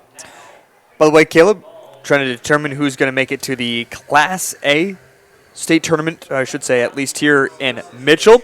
Right now in action, it is Renner that's leading Brookings at the moment 3-1. A few teams that have made it over to Mitchell in the final 6 games, Yankton, and both Sioux Falls Brewers and Sioux Falls Squirrels have made it here. Of course, those games coming up on Friday over at Drake Field. Yeah, and Sioux Falls Brewers, they punched their ticket in last year, and a called strike 3 as Brady Albrecht goes down on strikes on the payoff pitch. And here's that for you. For the Mustangs, the right fielder, Cameron Diner. Yeah, I mean, right there, just right at the knee level, right down the middle. A good pitch there by Laudenberg. Stepping in now is number 16, Cameron Diner. But as I was saying before, Sioux Falls Brewers got their first state tournament win, and that was their first time making it to the state tournament last year, and then they were able to pick up a win against a very solid Renner Monarchs team. I mean, Renner Monarch is always seems to be in the championship game, and I think before that they were on like a six title streak in that championship game. Not too sure on that one, but I know they had consecutive state championship wins. And speaking of state champions, Canova Gang. How about the Gang the other day? Taking on Lesterville in a matchup of last year's state championship game, and the Gang taking care of business right away in the first round and winning 11-0. Yeah, they did a nice job, had really nice bats that game. Lesterville did a good job at the plate, just couldn't find the gap, and that's what happens some nights. I mean, Canova did a nice job. They found the holes, and Lesterville just couldn't find it, putting the ball in play, but just couldn't find the holes. We do know the top half of our bracket: Washington Springs, Larchwood, Dimmock Emery, Castlewood, Hartford, Humboldt, Wood Ducks, Elk Point, Flandreau, and Platte have all made it on in the top half. Oh, I'm sorry. I got that completely wrong there. This one foul. Count is 2-2 with 1 out. Again, batter is number 16, Cameron Deinert. 2-2 pitch is just low. Full count. Second full count batter here for Laudenberg. Able to get out of a pickle last time with a strikeout. This one just outside. And Dinert's going to draw the walk, and that's going to bring up number 3, Austin Graves. It's also the first walk that Laudenberg has given up here in the ballgame. Again, we talk about these strikeouts these two pitchers have produced. So far, just 2. In fact, between the two, combined 4 walks, 2 strikeouts that we've seen so far this evening. And now we see some more action in the bullpen, this time over on the Salem Cubs. Down there warming up now is number 3, Isaac Anderson.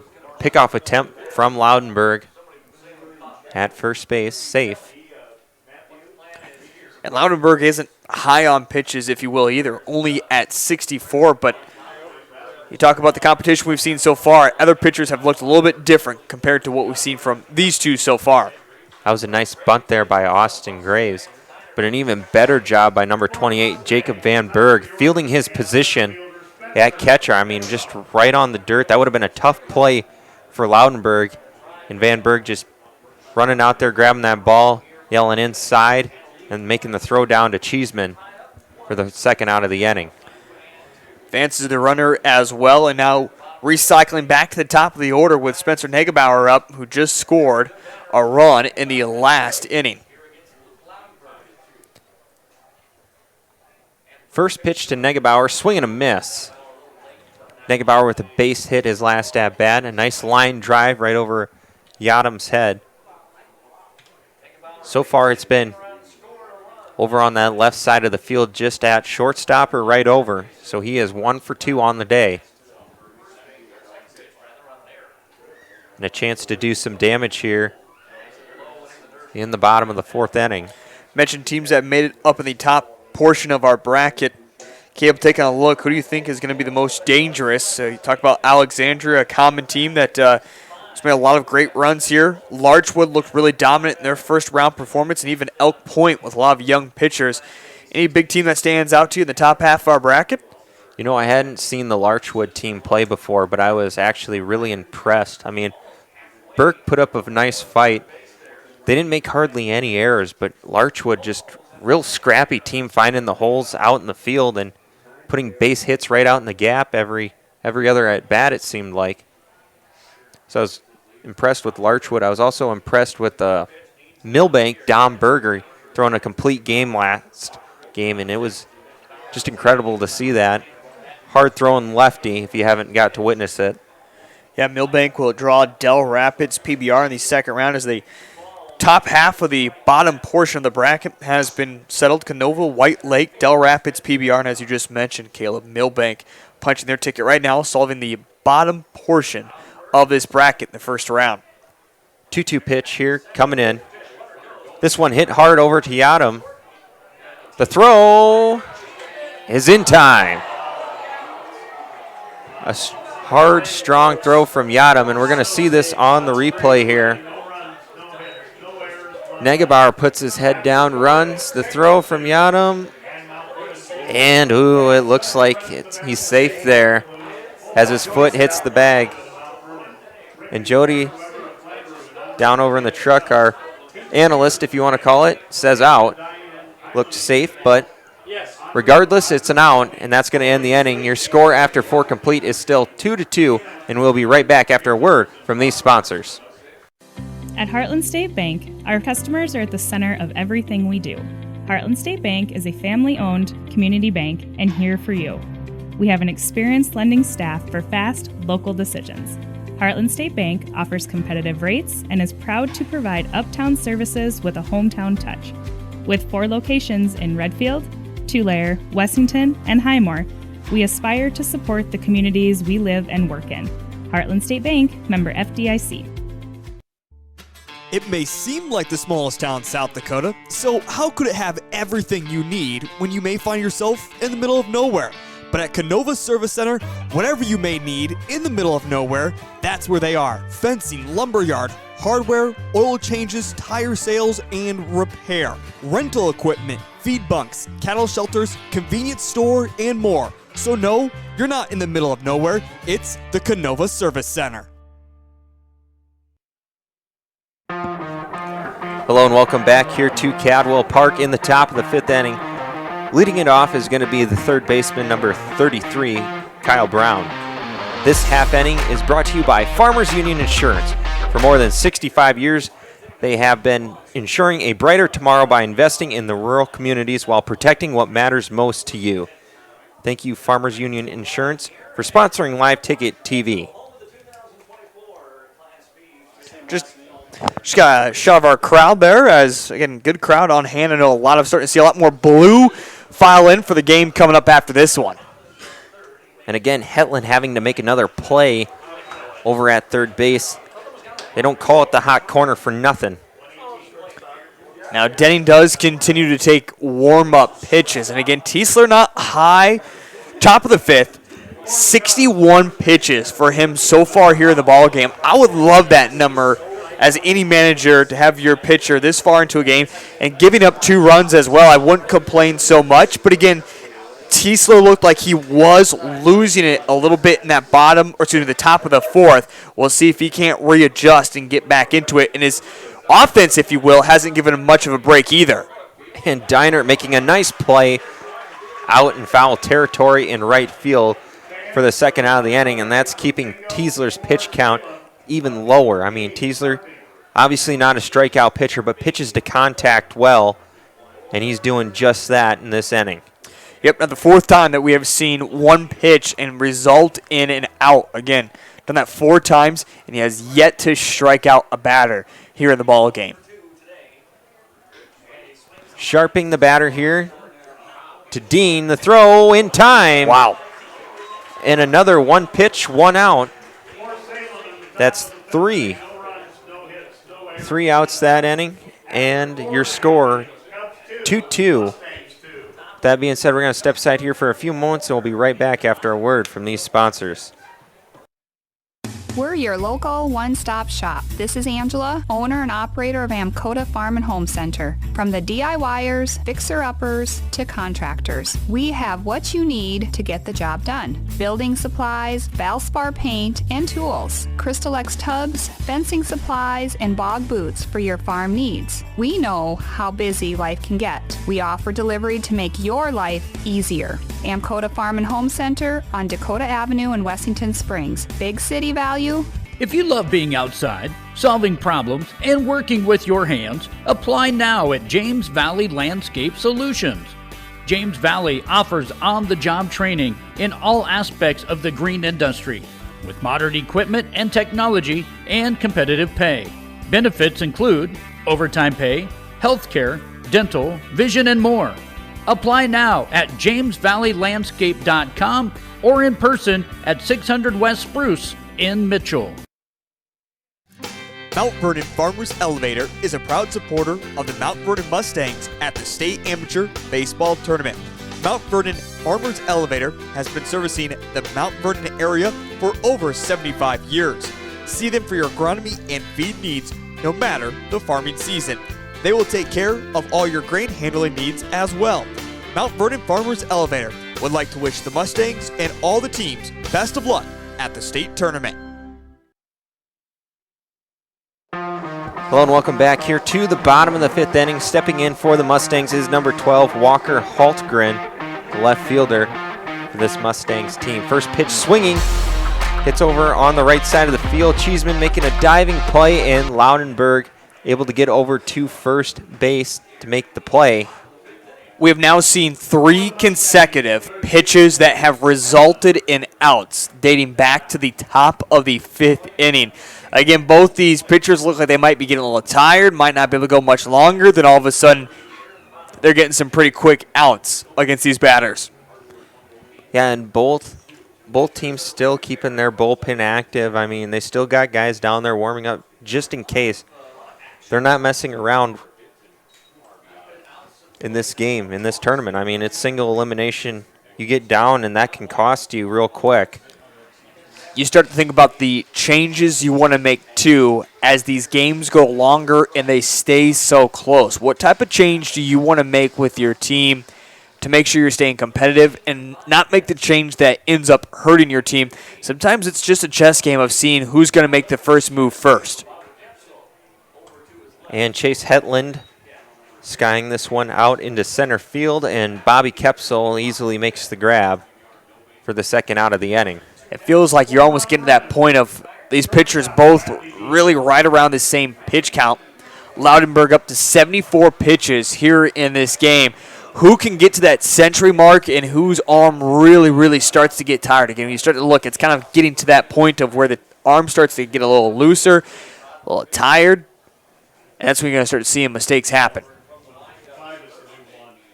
But when you're pitching quickly and getting quick outs, I mean, it's able to really keep a pitcher in it. And again, also another thing about these guys not getting a lot of rest is the offense hasn't produced, so it's not like they have a long time to sit over in the dugout and give that arm any rest. Which is also a good thing, too, because it keeps your arm loose rather than having those long innings where you're up at the plate. I mean, those are always nice to have, don't get me wrong. But as a pitcher, too, your arm starts to get tighter. That may result in some tenderness as you head back out to the mound. And with that being said, our batter here is number 14, Bradley Dean. He is 2 for 2 on the night. Currently a 1-1 count with 2 away. Looking to get things started here for the Mustangs with 2 outs. This one swung on, fouled off on the right side of the field and out of play. 1-2 count.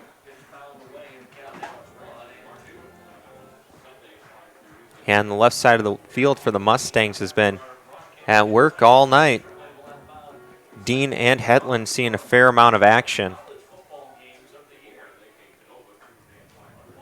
The 1-2 pitch coming in. This one swung on, hit out into right field.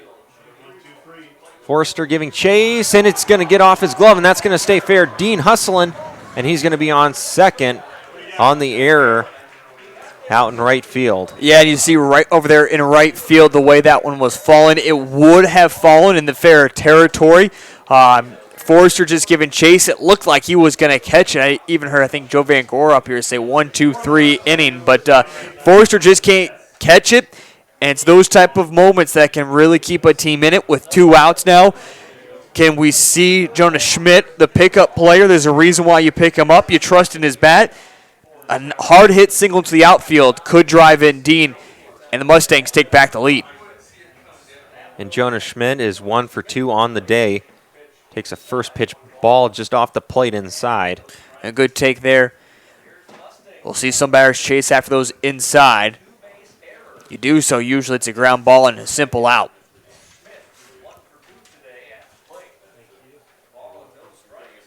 The 1-0 pitch coming in from Loudenberg is going to be outside and low. It's going to be a 2-0 count now.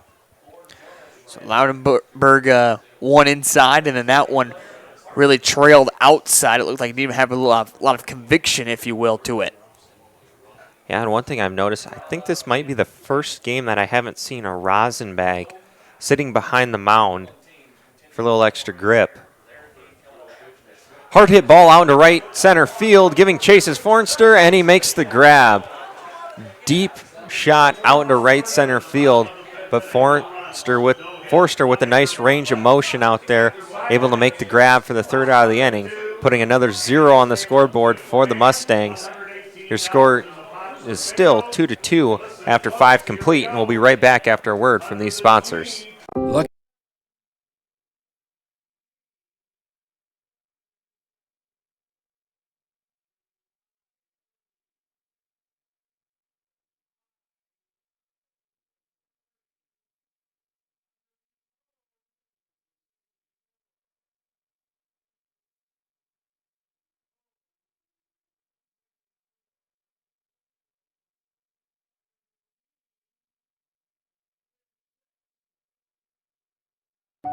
Each family's needs are different and special. Will Funeral Chapel will listen with sensitivity, answer all questions, and respect your choices. The Will Funeral Chapel staff can assist you in planning and coordinating all the details. They will explain all the different options to make you feel at ease and most comfortable with all the decisions. Find out more by visiting their website at willfuneralchapel.com. Their sincerest hope is that you and your family will be comforted by their efforts.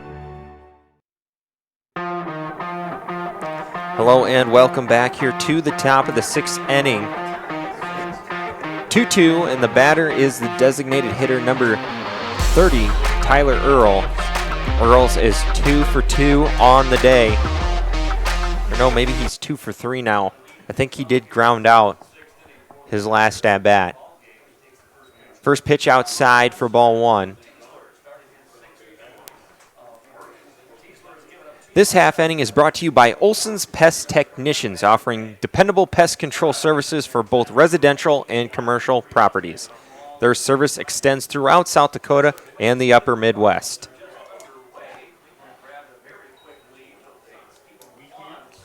Yeah, great spot for these batters as well, as you talk about. Earls is up 2 for 2.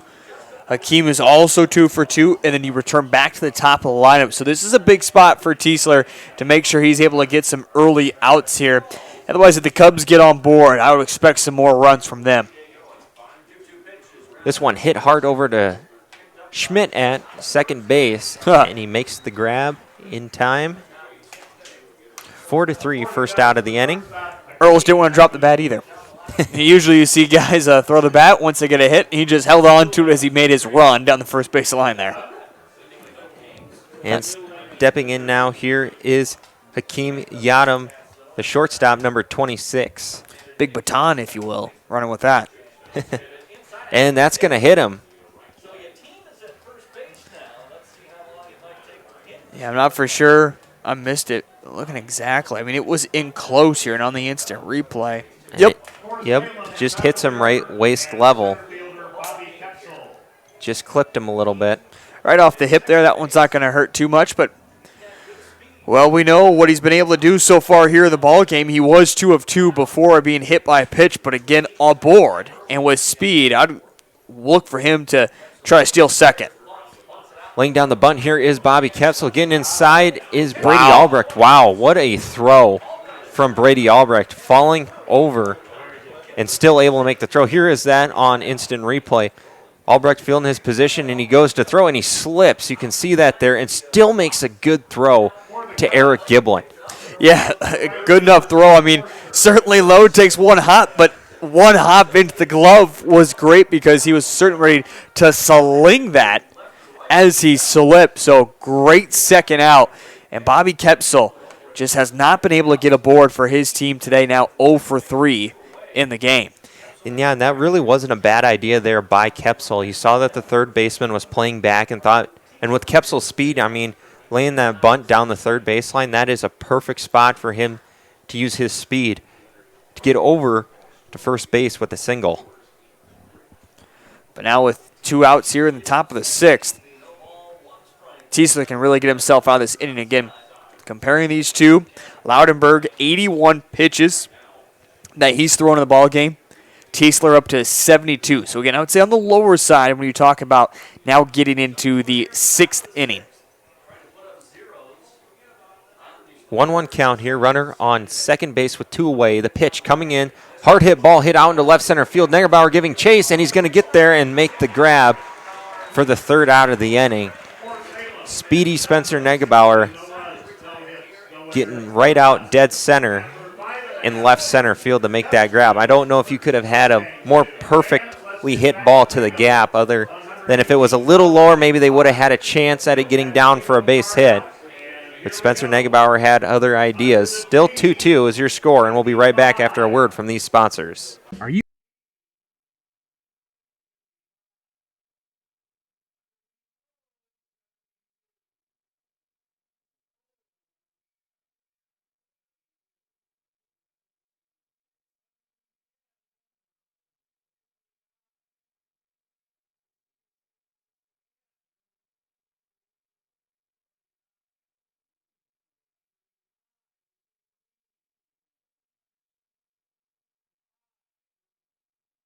Do you have a pest problem? Got bats, ants, termites?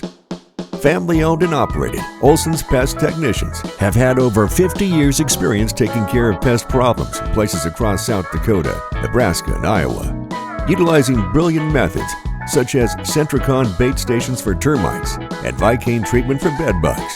There's no pest too tough for Olson's Pest Technicians.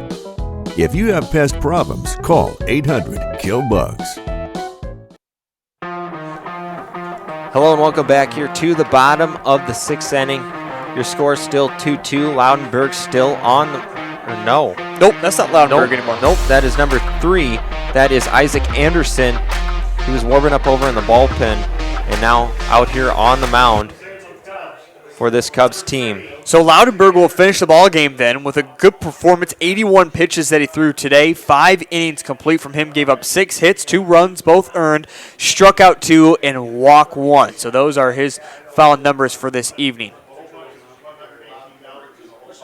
This half inning is sponsored by CHS. If you're looking for a place where you can use your skills and expertise to make a difference, consider CHS. CHS is a proud supporter of all things live ticket TV. And that is also the only change that we are seeing from these Salem Cubs, just a straight pitcher change. Nothing else changes around the horn. Batter here is going to be the first baseman, number 4, Eric Giblin. Giblin is 0 for 2 on the day. For Mount Vernon, in the bottom of the sixth inning, the first baseman, Eric Giblin.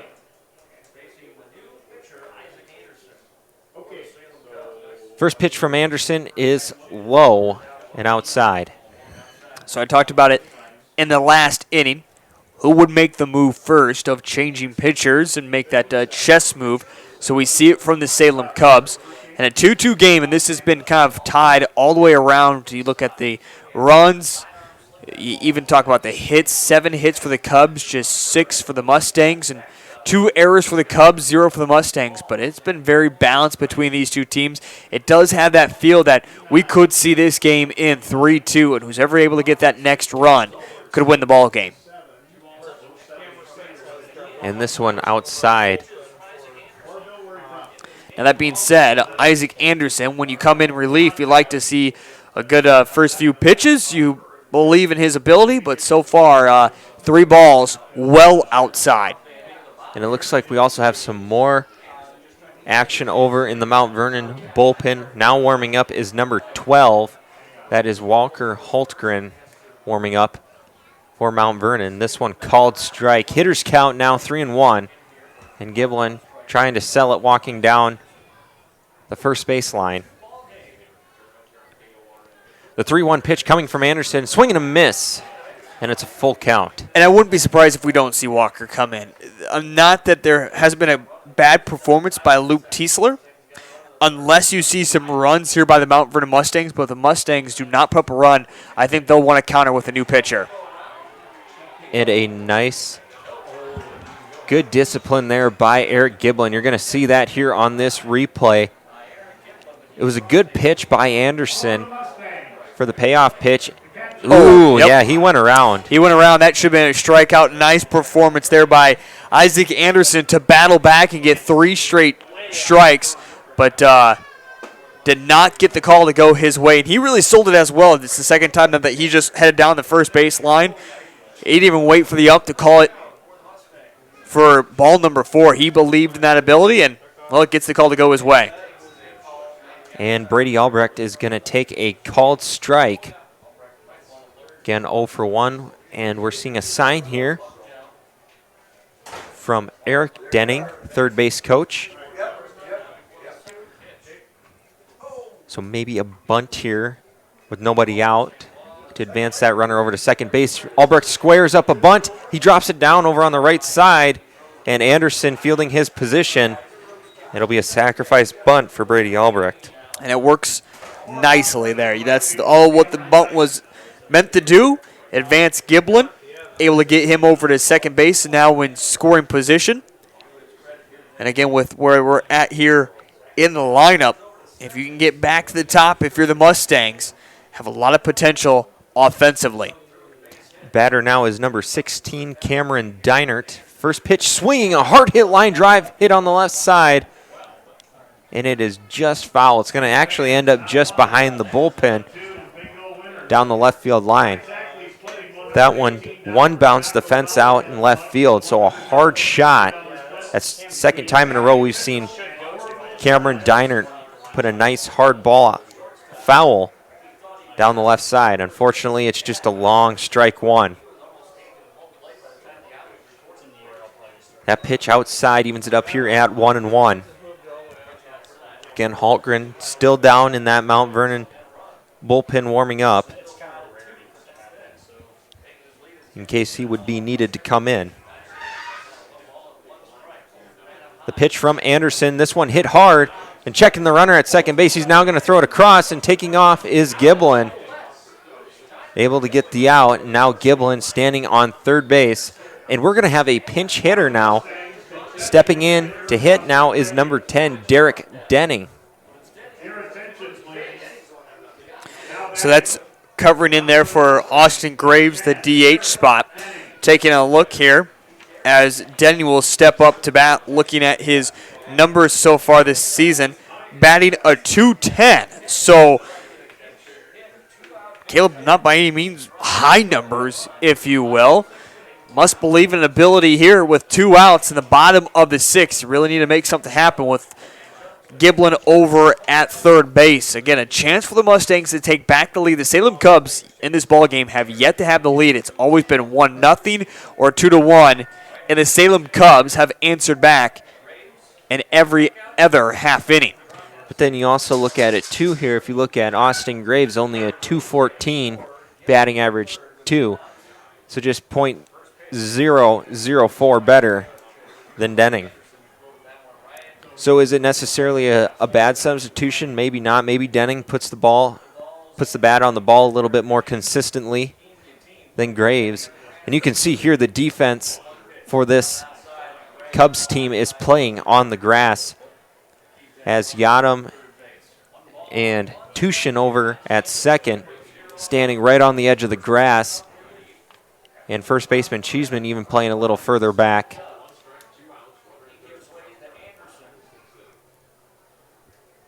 Again, Van Berg has to be a wall back there to keep the runner at bay. Yeah, and that's a good point, too. Anderson coming in relief. It has looked a little shaky up to 14 pitches so far for him. Has just given up that one walk. Has yet to give up a hit here in relief, but we just saw a moment ago him throw one little off the zone.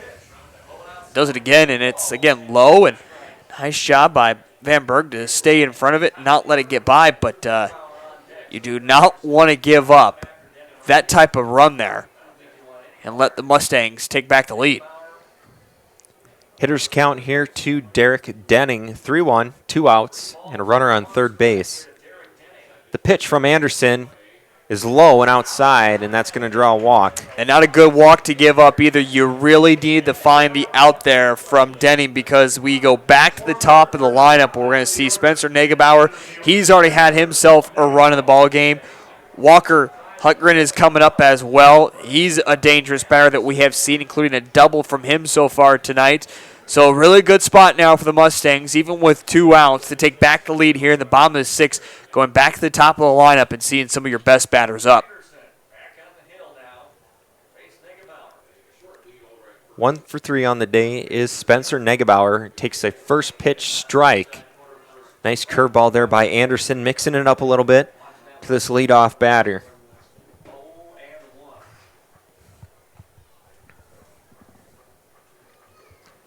Again, Denning, runners on the corners here for this Mustangs team.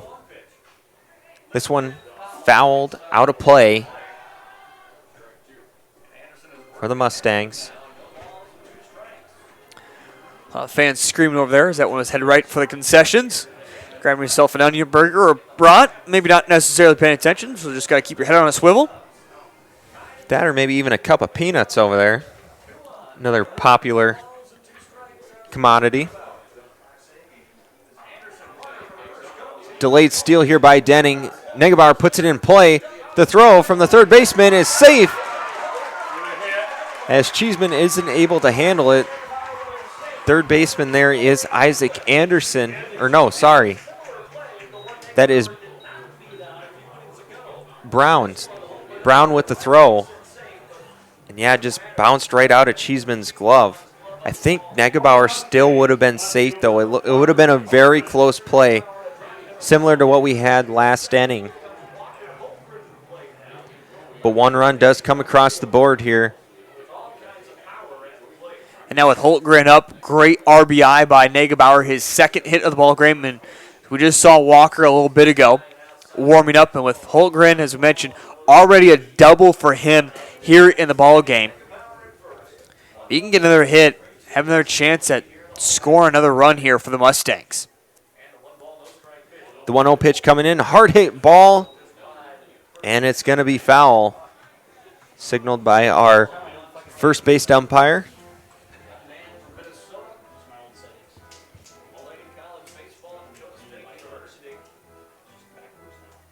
One count here. Again, we mentioned before, Holtgren playing baseball at Dakota State.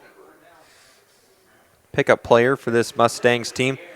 Hard hit ball hit out into right center field. Kepsel gives chase and makes the grab for the third out of the inning.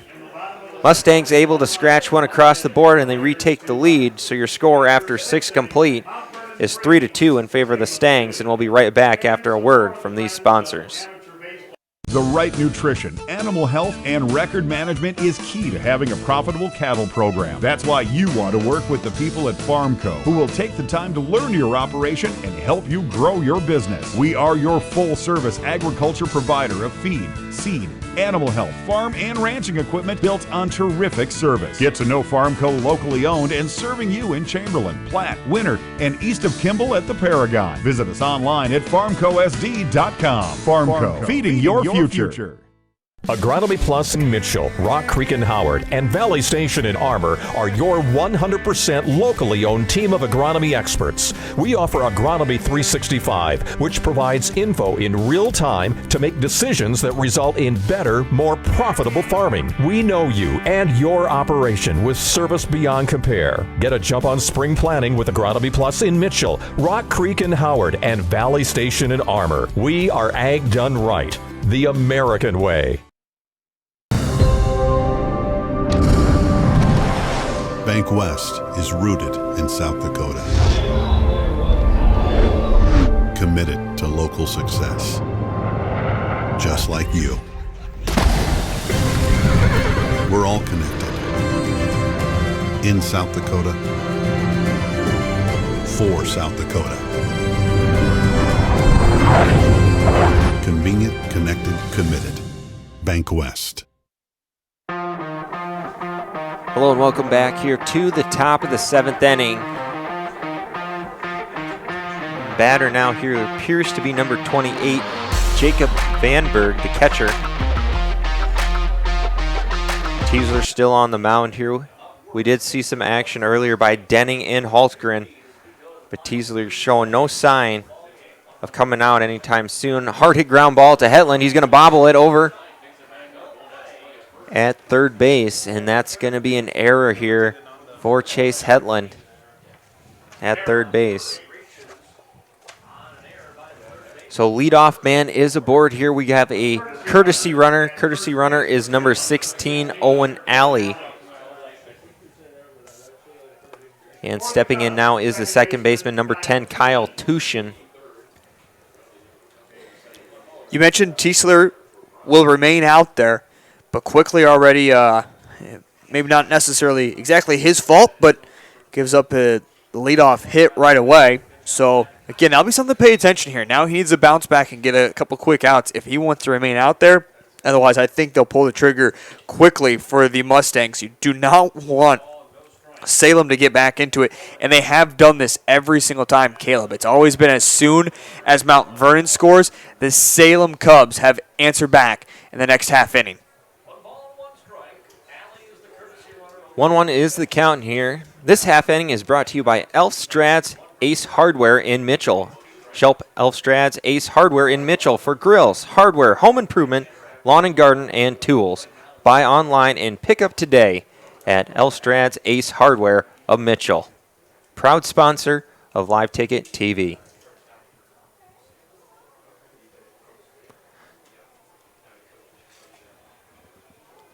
One count here. This one lifted up over on, so close to getting there was Eric Giblin. Just out of the reach, just over the fence. But excellent effort trying to get to that ball and maybe secure an out early on here. Yeah, missed opportunity there.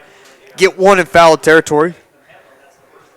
Free out, if you will. If you can get those in foul territory and a pop-up, it's a free out. And again, we talk about just getting right back into it for Teasler. Up to now 80 pitches that he is throwing, 1-2 count. And that's going to get down for a base hit, and he'll have himself a single with nobody out and runners on first and second base now. This is where I'd make the move if I was the manager here, Caleb. No reason to keep Teasler out there anymore. He's shown that maybe doesn't quite have the stuff. I know one's already warming up over there, but I would make the move here, and I think they feel exactly the same way, and they're going to make that move and make a pitching change. Yeah, you definitely don't want to leave him in too long. and risk giving up that run, especially when runs have been hard to come by here in the innings. And with the two offenses that these teams have had, I mean, if you look at the scoreboard, 15 hits, 8 hits for the Cubs and 7 for the Mustangs. And Teasler is going to stay on the mound, so maybe a discussion here about defense. Now, if I'm Salem here, I'm playing small ball with nobody out. I'm laying down a bunt to advance the runners into scoring position and take away that double play. Surprised here. Very surprised they do not make the pitching change. This is the second time now that we have seen Teasler get talked to again. I don't mind his service that he's given today. He needs to come up with an out here at this at-bat, maybe battle back, but even if he were to battle back and say he doesn't give up any runs in this top of the seventh, I wouldn't keep him out there any longer. Again, great service as a pitcher. I don't mind you see pros go this long. I don't mind his performance at all. But as you mentioned, small ball works nicely, advances the runners to third and second with one out. Yeah, and I think that's the right call here, as that sets them up for a little bit better position. Now, with the infield, you're going to probably see your corners in on the grass to cut down that runner trying to head home, and your middle infielders playing further back to try and keep that. Well, maybe not, because again, yeah, it's a tough call. Middle infielders probably playing about regular. And that's what they're going to do. Actually, Dean playing a little bit further back. Schmidt playing a little further in. He's about halfway in the infield. But corner's definitely in. Hard hit ground ball, and they're going to go home with it. Oh, what and a they're great cut play. The runner down. And a nice play there by Chase Hetland, knowing exactly what to do here, and kind of a missed opportunity too, as I'm not sure who's on second base, but they didn't get up. That is Kyle Tushin. He didn't get back over to third base, so now a little relief here if you're Teasler.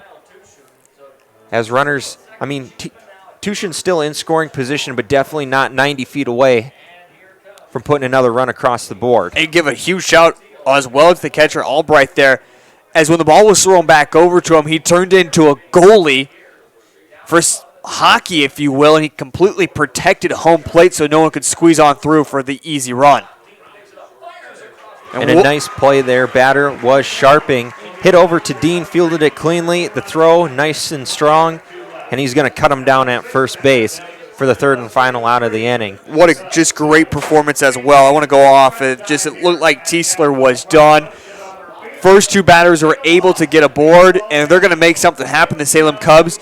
And Teasler comes right back out, relies on his defense because he has yet to get a strikeout here in this ball game, but gets it done defensively. Heads-up play all around by the Mustangs. Great performance from them so far. You have to feel like that's a huge momentum shift for the Mustangs. I would feel very confident if I was the Mustang fans, thinking they can hold on and get the win against the Salem Cubs.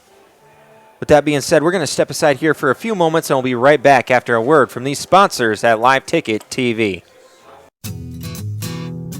C&B is proud to support our local farmers. Rooted in agriculture, we are committed to our customers. You can shop local with C&B, your John Deere dealer, providing you with new and used equipment, parts on hand, and service all year round. Our entire inventory is available to you online at DeereEquipment.com. C&B, proud to be your local John Deere dealer. Live Ticket TV continues to grow and bring you more sports coverage than ever before. And now, Live Ticket TV is happy to announce their partnership into college athletics with Dakota Wesleyan University. That's right, Tiger Nation. Live Ticket TV and DWU have teamed up to bring you coverage of all home sporting activities for the Tigers. If you'd like to advertise during these sporting events, give Live Ticket TV a call. Dakota Wesleyan University Sports, now on Live Ticket TV. Hello and welcome back here as we get started with the bottom of the seventh inning. Stepping in is going to be number 2, Chase Hetland. Hetland batting in the 3 spot here. Takes a first pitch ball outside. This half-inning sponsor is Blarney's, family-friendly sports bar and grill with 38 draft beers and an array of food choices ranging from our famous stone-fired pizza to the best burgers in the area. Stop in at Blarney's, a proud sponsor of Live Ticket TV. 1-1 count here to Hetland. This is that middle of the lineup that we've seen for the Mustangs really dominate. Well, I guess we shouldn't say Anderson, but against Loudenberg. And we'll see if they can get things going. But again, a quick out now here from Hetland, who was 1 of 3, but now stepping up Bradley Dean, the shortstop. He's had himself a really great ball game. But for the Mustangs, at this point right now in the bottom of the 7th, it's starting to talk about pulling away, and that is something they have not done here in the ball game. They've been out-hit by the Cubs, but they've always done just enough to take back the lead. You'd say 3 runs through the bottom of the 7th. Don't know if you'd win a lot of games here at Cadwell Park, but defensively, they have been impressive. You'd love to see 1 or 2 more runs for the Mustangs if you want to feel a little bit more comfortable and making sure you can lock up this win against Salem. Bradley Dean 2 for 3 on the night and a half-hearted swing there. A little upset with himself, didn't want to take that cut, but still couldn't lay off it. So a quick 0-1 count here. The pitch from Anderson. This one hit hard, and it's going to get down for a base hit. And Bradley Dean doing a nice job finding that gap out in left center field. 3 of 4 now that Dean is in the ball game. Just so impressive for what he's been able to do with his stick tonight and getting it done offensively. And again, we talk about this middle of the lineup for the Mustangs really have been a jolt for them. Yeah, Jonah Schmidt here, his last at-bat, he flew out into deep right center field at the warning track. I almost thought I was going to get down for a base hit, but a nice range of motion there by Forrester, able to track that down and make the play. Out kind of in no man's land. Can certainly tell that the Winter Cologne fans have arrived. Here at Cadwell Park, they have really started to fill up the place, starting to see a lot of blue around. Taking on Chamberlain, I know Winter Cologne, especially with seeing some early upsets in the top half of our bracket. If they can get past Chamberlain, one of the heavy favorites to go a long distance, may even have a chance at winning it this year. 0-2 count here to Parkston Devil Ray Jonah Schmidt, playing second base today. Again, Dean on first base. Isaac Anderson, the pitcher, that one high. 1-2. And a nice spot there by Anderson. Usually on an 0-2, you don't want to give something good for the batter to swing at. That hit in a spot out on the corner, trying to get him to chase. That one outside, and a nice grab there by Jacob Van Berg, the catcher, able to slide over and get that one. Looks like it was hung on just a little too long there by Anderson, and a nice slide there by Van Berg, keeping that ball in front of him and preventing Dean from moving up to second. 2-2 count here. The pitch coming in, and it's going to hit Schmidt, and that's tough. It really is. You go up 0-2 on a batter, and then he battles back to 2 balls, and then you hit him the next pitch. Kind of a letdown as a pitcher, and you're a little frustrated with yourself. You can see that there. He kind of hung his head a little bit after he hit Jonah Schmidt. And now 2 runners on here for the Mustangs. Batter now is number 4, Eric Giblin. Giblin is 0 for 2 on the day.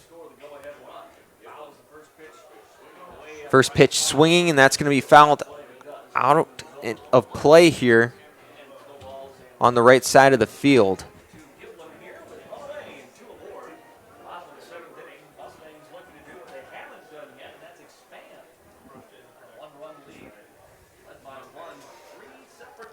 So an 0-1 count here, 1 away. The pitch outside. And it evens it up here at 1-1, 1 out.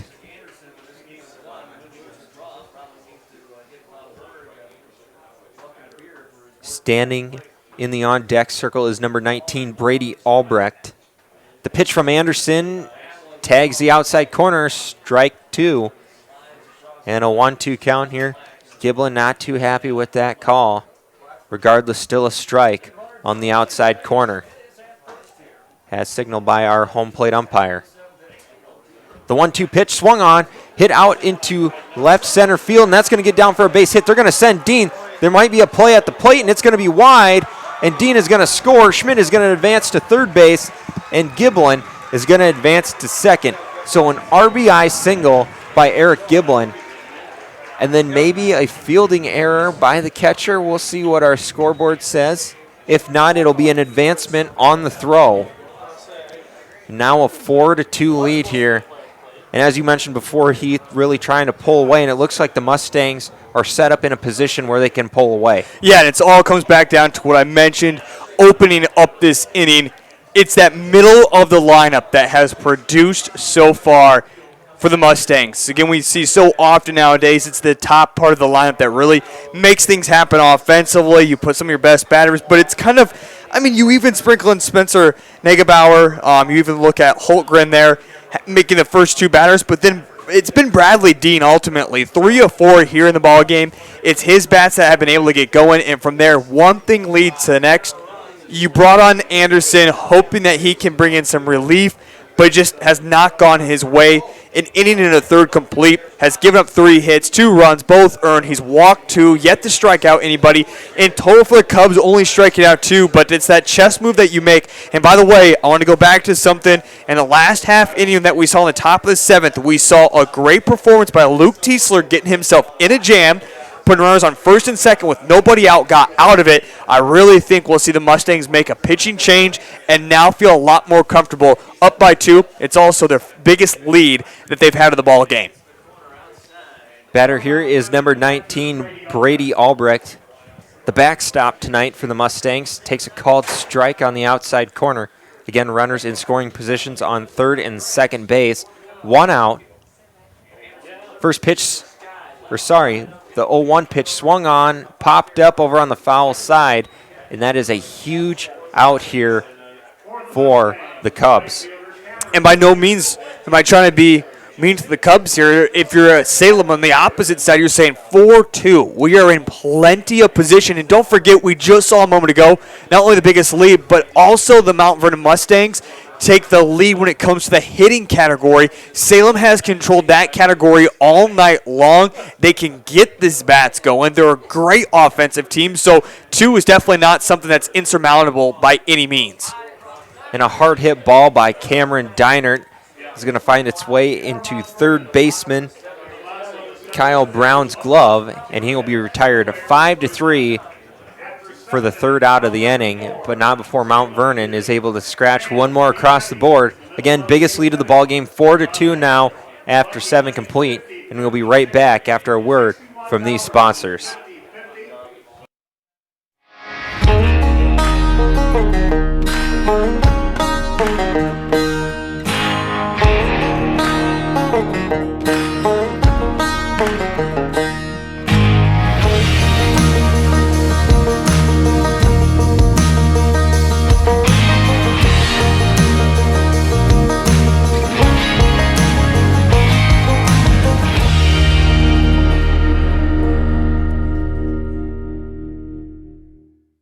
B&S Services LLC is your locally owned repair service center. We specialize in full-service automotive, semi-trailer, and small engine repair, along with tire services. Repair services range from a simple oil change to sharpening mower blades to a more complicated electrical diagnosis. Located at 38058 South Dakota Highway 34, look for us on the hill heading west out of town. Phone Cody Barber 605-350-4293 and Arian Schooler 605-770-9398. B&S Services LLC is a proud sponsor of Wessington Springs Spartans Athletic.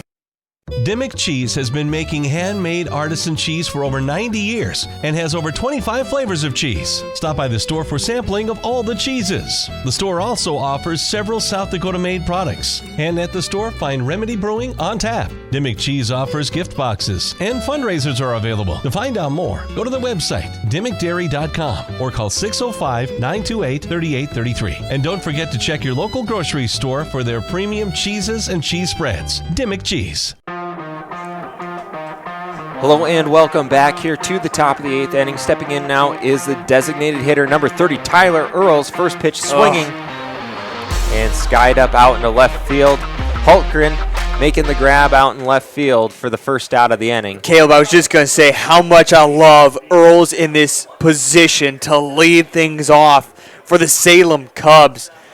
Make Tiesler work a little bit. It looks like he's getting tired out there. But now for the 5th time tonight, Tiesler has pitched just one pitch and gotten an out from it. And Tyler Earls, after going 2 for 2, has now missed out in his last 2 opportunities to get aboard. But speaking of which, another dangerous hitter at the plate. Second leadoff, Hakeem Yadam, number 26. And he takes a called strike, evens up the count here at 1-1. This half-inning sponsor is Dakota Land Federal Credit Union. Dakota Land Federal Credit Union is a full-service financial institution taking pride in servicing its members. We offer savings accounts, checking accounts, credit cards, and Advantage ATM and debit cards.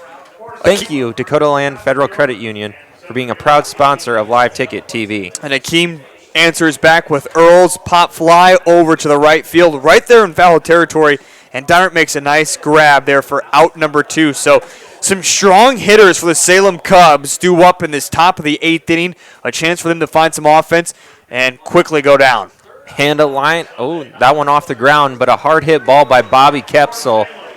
And a nice play there, 5-3 by Chase Hetland for the 3rd out of the inning. Second time that we have seen Luke Tiesler throw 4 pitches and get 3 outs. He could go the distance now, throwing a total of 90 pitches here in the ballgame. That being said, we're going to step aside here for a few moments, and we'll be right back after a word from these sponsors at Live Ticket TV. You are a dynamite contractor. Your younger brother Gary is a slightly less dynamite contractor. But together, you make Mom proud. Look at you two.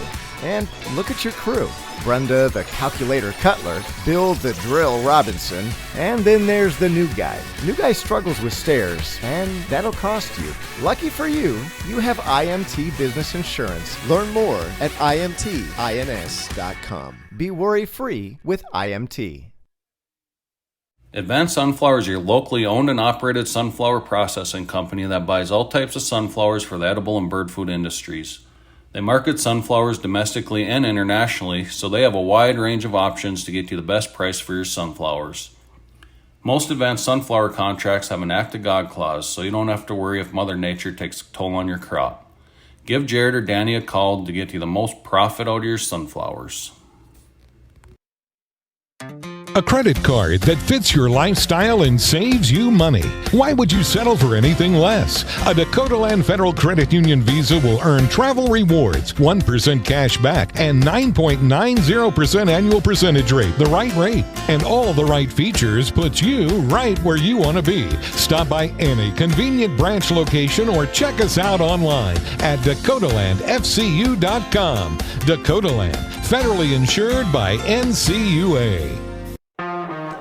Hello and welcome back here to the bottom of the 8th inning. We are just finishing up warm-up tosses here for Salem. Still on the mound here is Anderson. That is number 3, Isaac Anderson. Batter now is number 10, Derek Denning. He's taking the designated hitting spot for number 3, Austin Graves.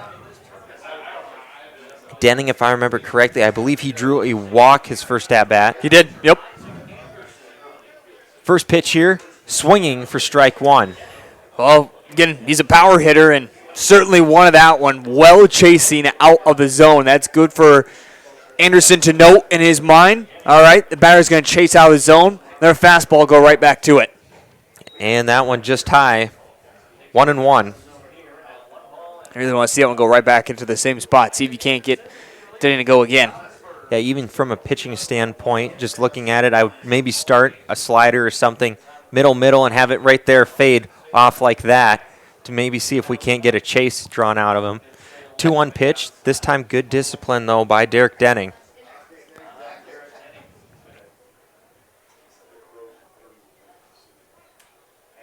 And time called now for Derek Denning. It is granted. The Mustangs in this inning, simple, easy, just add a few more runs. Again, a 2-run lead, certainly not comfortable. Salem Cubs right there within striking distance. And a called strike now on the outside corner evens it up here at 2-2.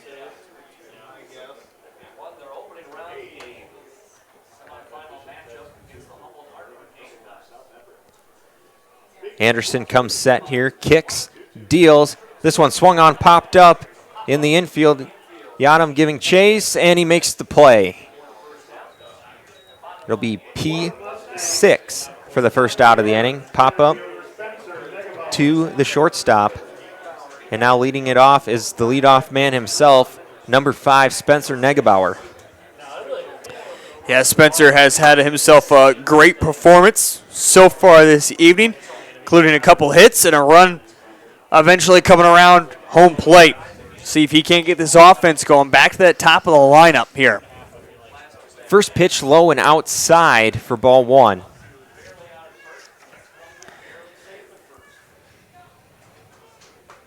And we see Yadam here playing back on the grass, as pretty much every ball that's been hit by Negebauer has been in the general direction of Hakeem Yadam. By the way, the winner gets the Winter Cologne Pheasants taking on Chamberlain. The Mallards coming up in our final game of the evening here on this Saturday night. Yeah, the Mallards representing the Pony Hills League and Winter Cologne Pheasants representing the Sunshine League. 1-2 count here to Spencer Negebauer.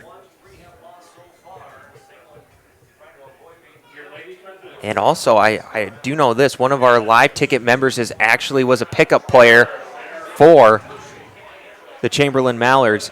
Hard hit ground ball hit by Spencer Negebauer. We'll see if they say an error on that. Our scoreboard is saying error.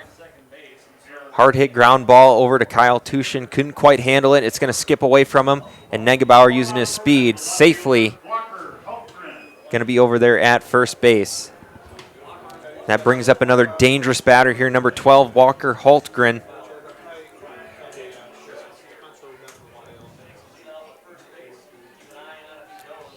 Pickoff attempt over at first. Anderson trying to keep him close and minimize as much damage as possible here in this inning.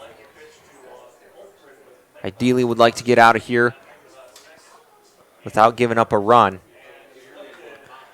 This one popped up over in left field, but in no man's land, and Sharping giving chase, and he makes the grab. The throw from left field is going to be long, and Negebauer now taking back and rounding second, and he's going to be on second base.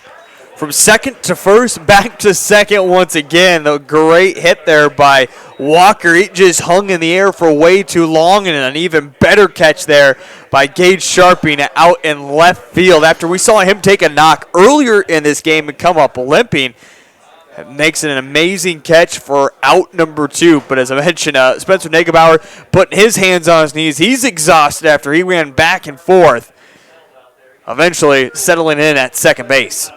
Another thing, too, is that ball was thrown halfway out into left field and on an absolute line to first base. Just a little high, but still on an absolute line from Sharping. So a nice, strong arm.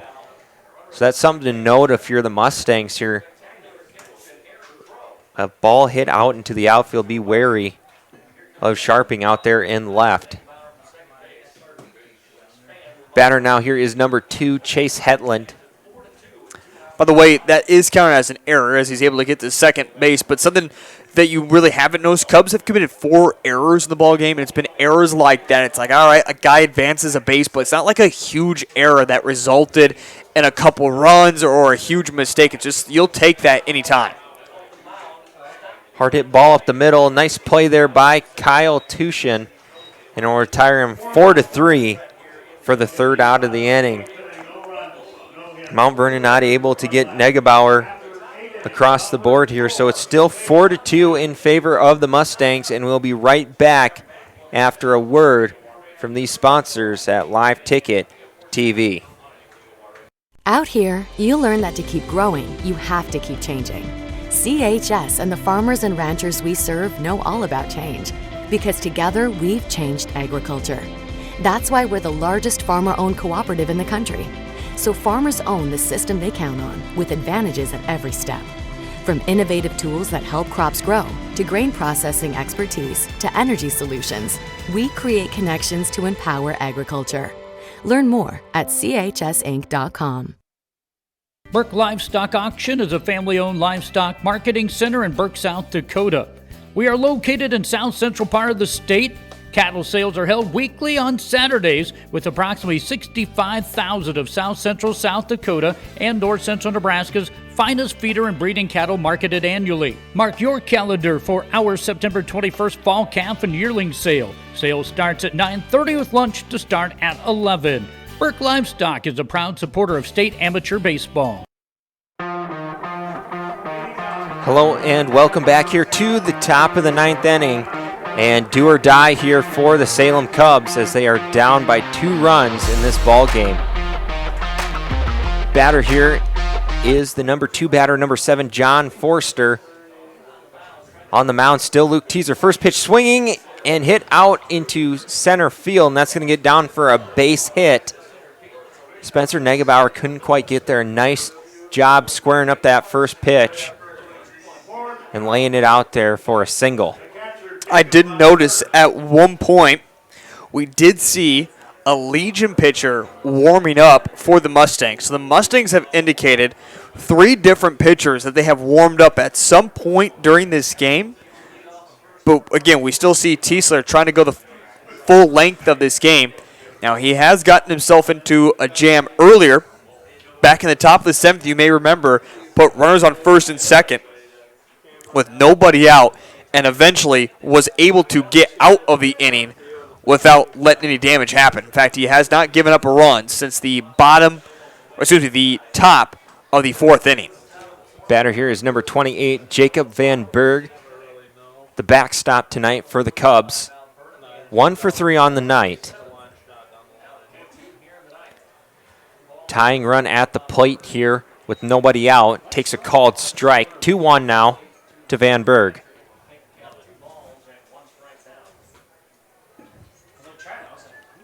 Still no action over now in the bullpen here for Mount Vernon. This one is going to be low, it looks like. So a hitter's count here for Van Berg. And with a walk here, I'd maybe start sending someone down to the bullpen, or maybe even have a discussion and all-out pitching change here, as it is crunch time. It is do or die time right now, and a walk. And Denning going to come out to the mound, and I think we're going to have a pitching change. Tiesler, though, has put up an absolute fight out there for the Mustangs. Courtesy runner for the catcher is going to be number 16, Owen Alley. I don't know if we're going to do a... Yep, we will. Okay, I was wondering if Holtgren was going to come in. I thought he would have made the motion sooner to come in and pitch. I thought he would have been like, all right, this is my chance to know that I'm going to pitch and try to finish this game off, but he was hanging out there in left field, so I was like, okay, maybe it just might be a simple talking to, but here he comes. It'll be Holtgren to finish things off. A great performance by Tiesler, still responsible for the runners on first and second. Throws 96 pitches here this evening. But now Holtgren in a big moment with runners on first and second, leading it by 2, trying to finish it off in the top of the 9th. Yeah, Holtgren, we haven't seen him. Again, I play for the Parkston Devil Rays, and we haven't seen Holtgren on the mound. We've seen Tiesler, but haven't seen Holtgren. I've seen Holtgren pitch, though, before in the district tournament for the Sunshine League, and Holtgren, a little bit more velocity here than Tiesler. Not as many pitches. I only remember seeing fastball, curveball, but still just a little bit more velocity. It might be a little bit harder for this powerhouse offense that Salem has to time up. With that being said, I think we're going to step aside here for a few moments, and we'll be right back after a word from these sponsors. When it comes to sports bars, the Sports Center in Larchwood, Iowa has put themselves above the rest. They open bright and early, 7 a.m. on weekdays and 10 a.m. on weekends, so you can start your day off right with them. And speaking of starting your day off right, they have daily food specials that will have your taste buds jumping for joy. The best flatbread pizza in the area, top-notch burgers, and don't worry, they have the best salads as well. The Sports Center in Larchwood. If you haven't tried it yet, put it down as your next destination. Say there was a place, the perfect place for the everyday things you need to take care of around the house. The squeaky hinges and burned out bulbs. The toilets that run and faucets that don't.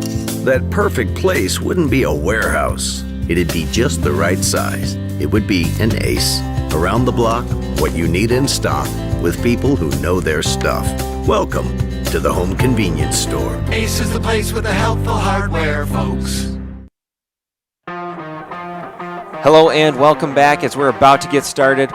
Walker Hultgren finishing up his warm-up toss. As you just saw that off-speed there by Walker Hultgren. That is his curveball. This half-inning sponsor is MDS Manufacturing. We make the loader better. MDS leads the way with quality in manufacturing, pricing, integrity, and business development. Thank you, MDS, for being a proud sponsor of Live Ticket TV. Again, nobody out here in the top of the ninth inning. 2 runners on. Runners are on first and second base, and a dangerous batter here for this Cubs team. Stepping in is Kyle Tushin, number 10, playing second base today. .411 batting average on the season and 2 for 4 in this ball game. First pitch swinging. Hultgren jamming him there, and that one fouled back and out of play. So a quick 0-1 count.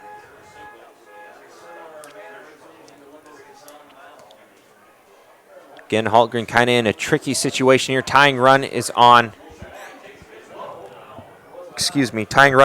first base. And Tushin showed bunt there and tried to pull it back, but still fouled it off. And he obviously not happy with himself there as he now falls behind 0-2 quickly to Walker Hultgren. Remember, Walker has not been warming up since the 5th inning. That's when we saw him come into the bullpen earlier and take some warm-up pitches. He never went back after that time, and again has been playing out in left field since. And a called strike 3, and Kyle Tushin not happy with that call. He has a few choice words here for home plate umpire. And here is that replay. Ball comes in. Ooh, that's a 50-50 call in my book. By the way, that is the first strikeout that the Mount Vernon Mustang pitchers have thrown in the ball game.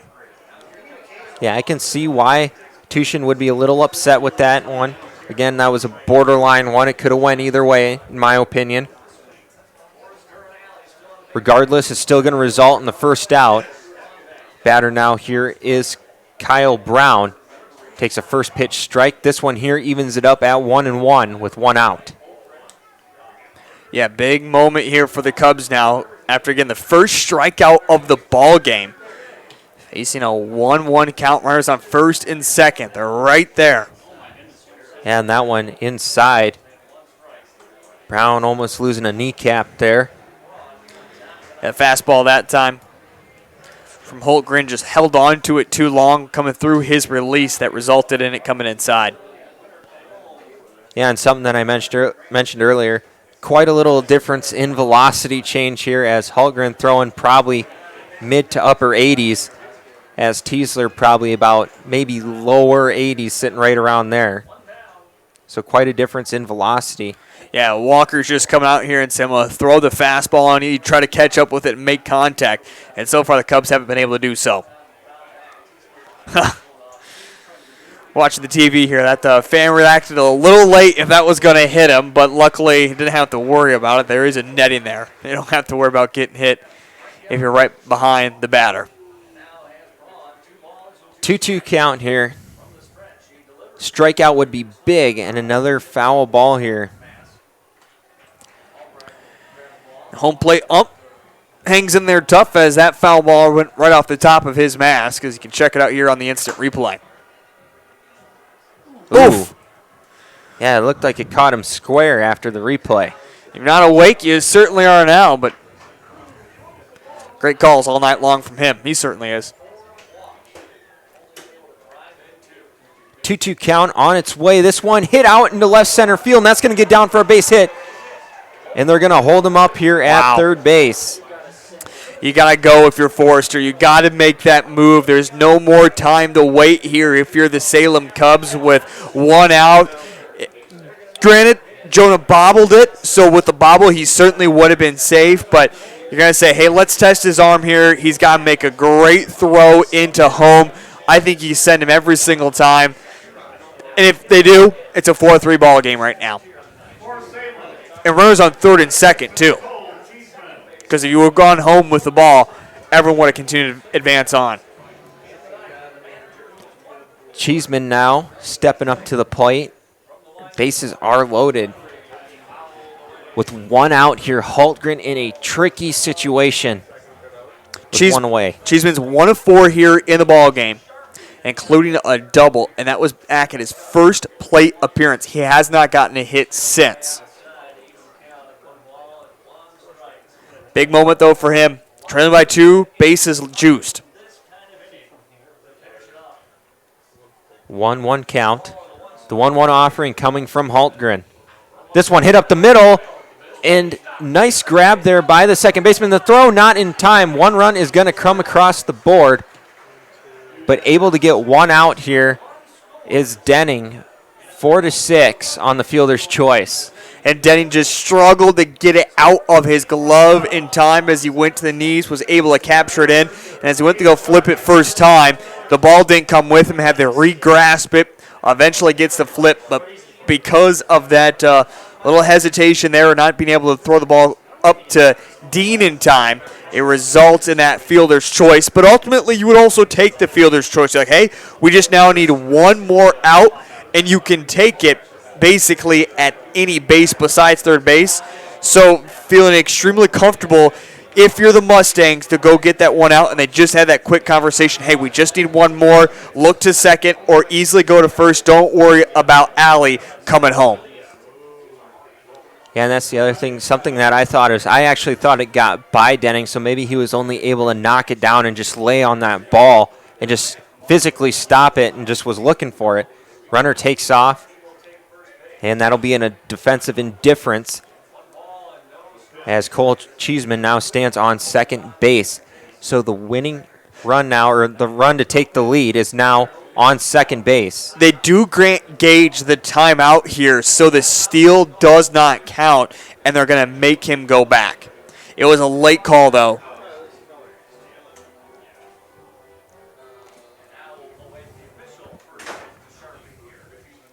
Cheeseman takes off again. Nice job there by Brady Albrecht being a wall and stopping that ball and keeping it in front of him. Albrecht could never throw it, though, over to second anyways, because you make the throw to second, it doesn't work out, something goes wrong. Again, that's all about playing small ball for the Salem Cubs. They would have been able to bring in that run from third. But now it eliminates that play at second. So, again, you just got to know defensively, if you're the Mustangs, ball in play, you have to go to first with it. Unless it's hit to the left side, then you look at going home.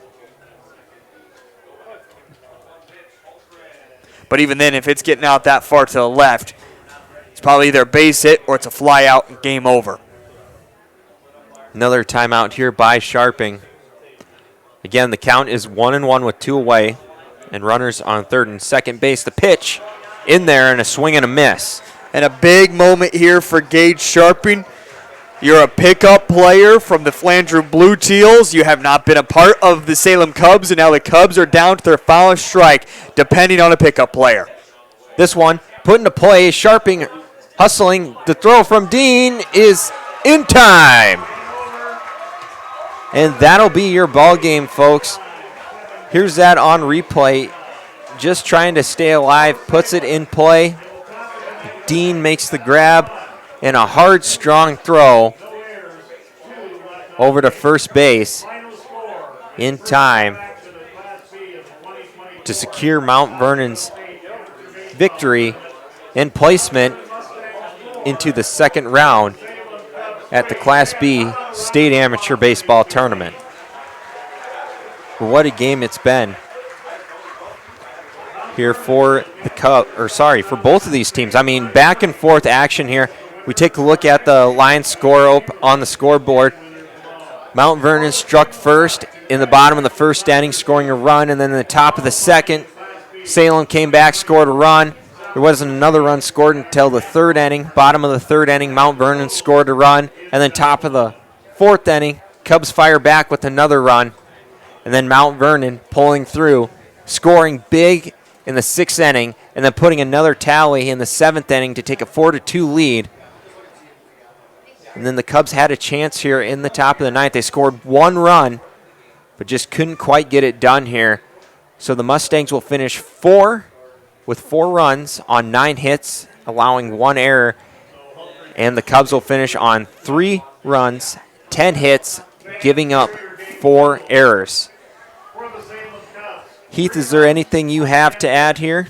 I think a really great job pitching-wise by all 4 of these pitchers, but again, a big congratulations to Tiesler. He got himself in a few different jams for his team, and every single time was able to get it out. What I thought was so impressive from Tiesler, his strikeouts, if you will, 0.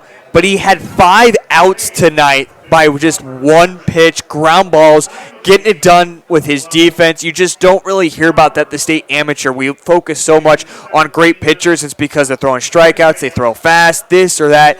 But just Tiesler, a good old boy, if you will, getting it done collectively with his defense. And overall, a great performance from him and just a great performance by the Mount Vernon Mustangs. Not to just hold on, but to come away with a big win against the Salem Cubs and advance on to the round of 16. Yeah, so Luke Tiesler will pick up the win here for the Mustangs, and Walker Hultgren will be credited with the save. And I'm trying to remember when Isaac Anderson came in. I think Isaac Anderson might take the loss here for the Cubs, because I think it was tied yet when Loudenberg came off the mound. So Isaac Anderson will pick up the loss for the Cubs. With that being said, our next game is the Winter Cologne Pheasants and the Chamberlain Mallards battling it for the last game of the night. Should be a fairly good game. Should be a good game. I know if you're a Winter Cologne fan out there, and a lot of them are here at Cadwell Park, expectations are high once again. I guess expectations are always high when they make it to Cadwell Park. One of those teams that just has not been able to quite finish it off, but they're going to have a very, very tough matchup. The Chamberlain Mallards are going to go, in fact, to someone a little bit different. In fact, a guy that has not really been a part of their baseball team. They're going to go to Dakota Munger, the Legion pickup. He's coming into a big spot, but one thing that I've heard from a lot of Winter fans so far is they're worried about Dakota Munger and what he can produce. So, yeah, expect a really good nightcap here at Cadwell Park, and looking forward to it. With that being said, this is Caleb Titsey. I'm Heath Nimke. And we're signing off on game number 3 of the day.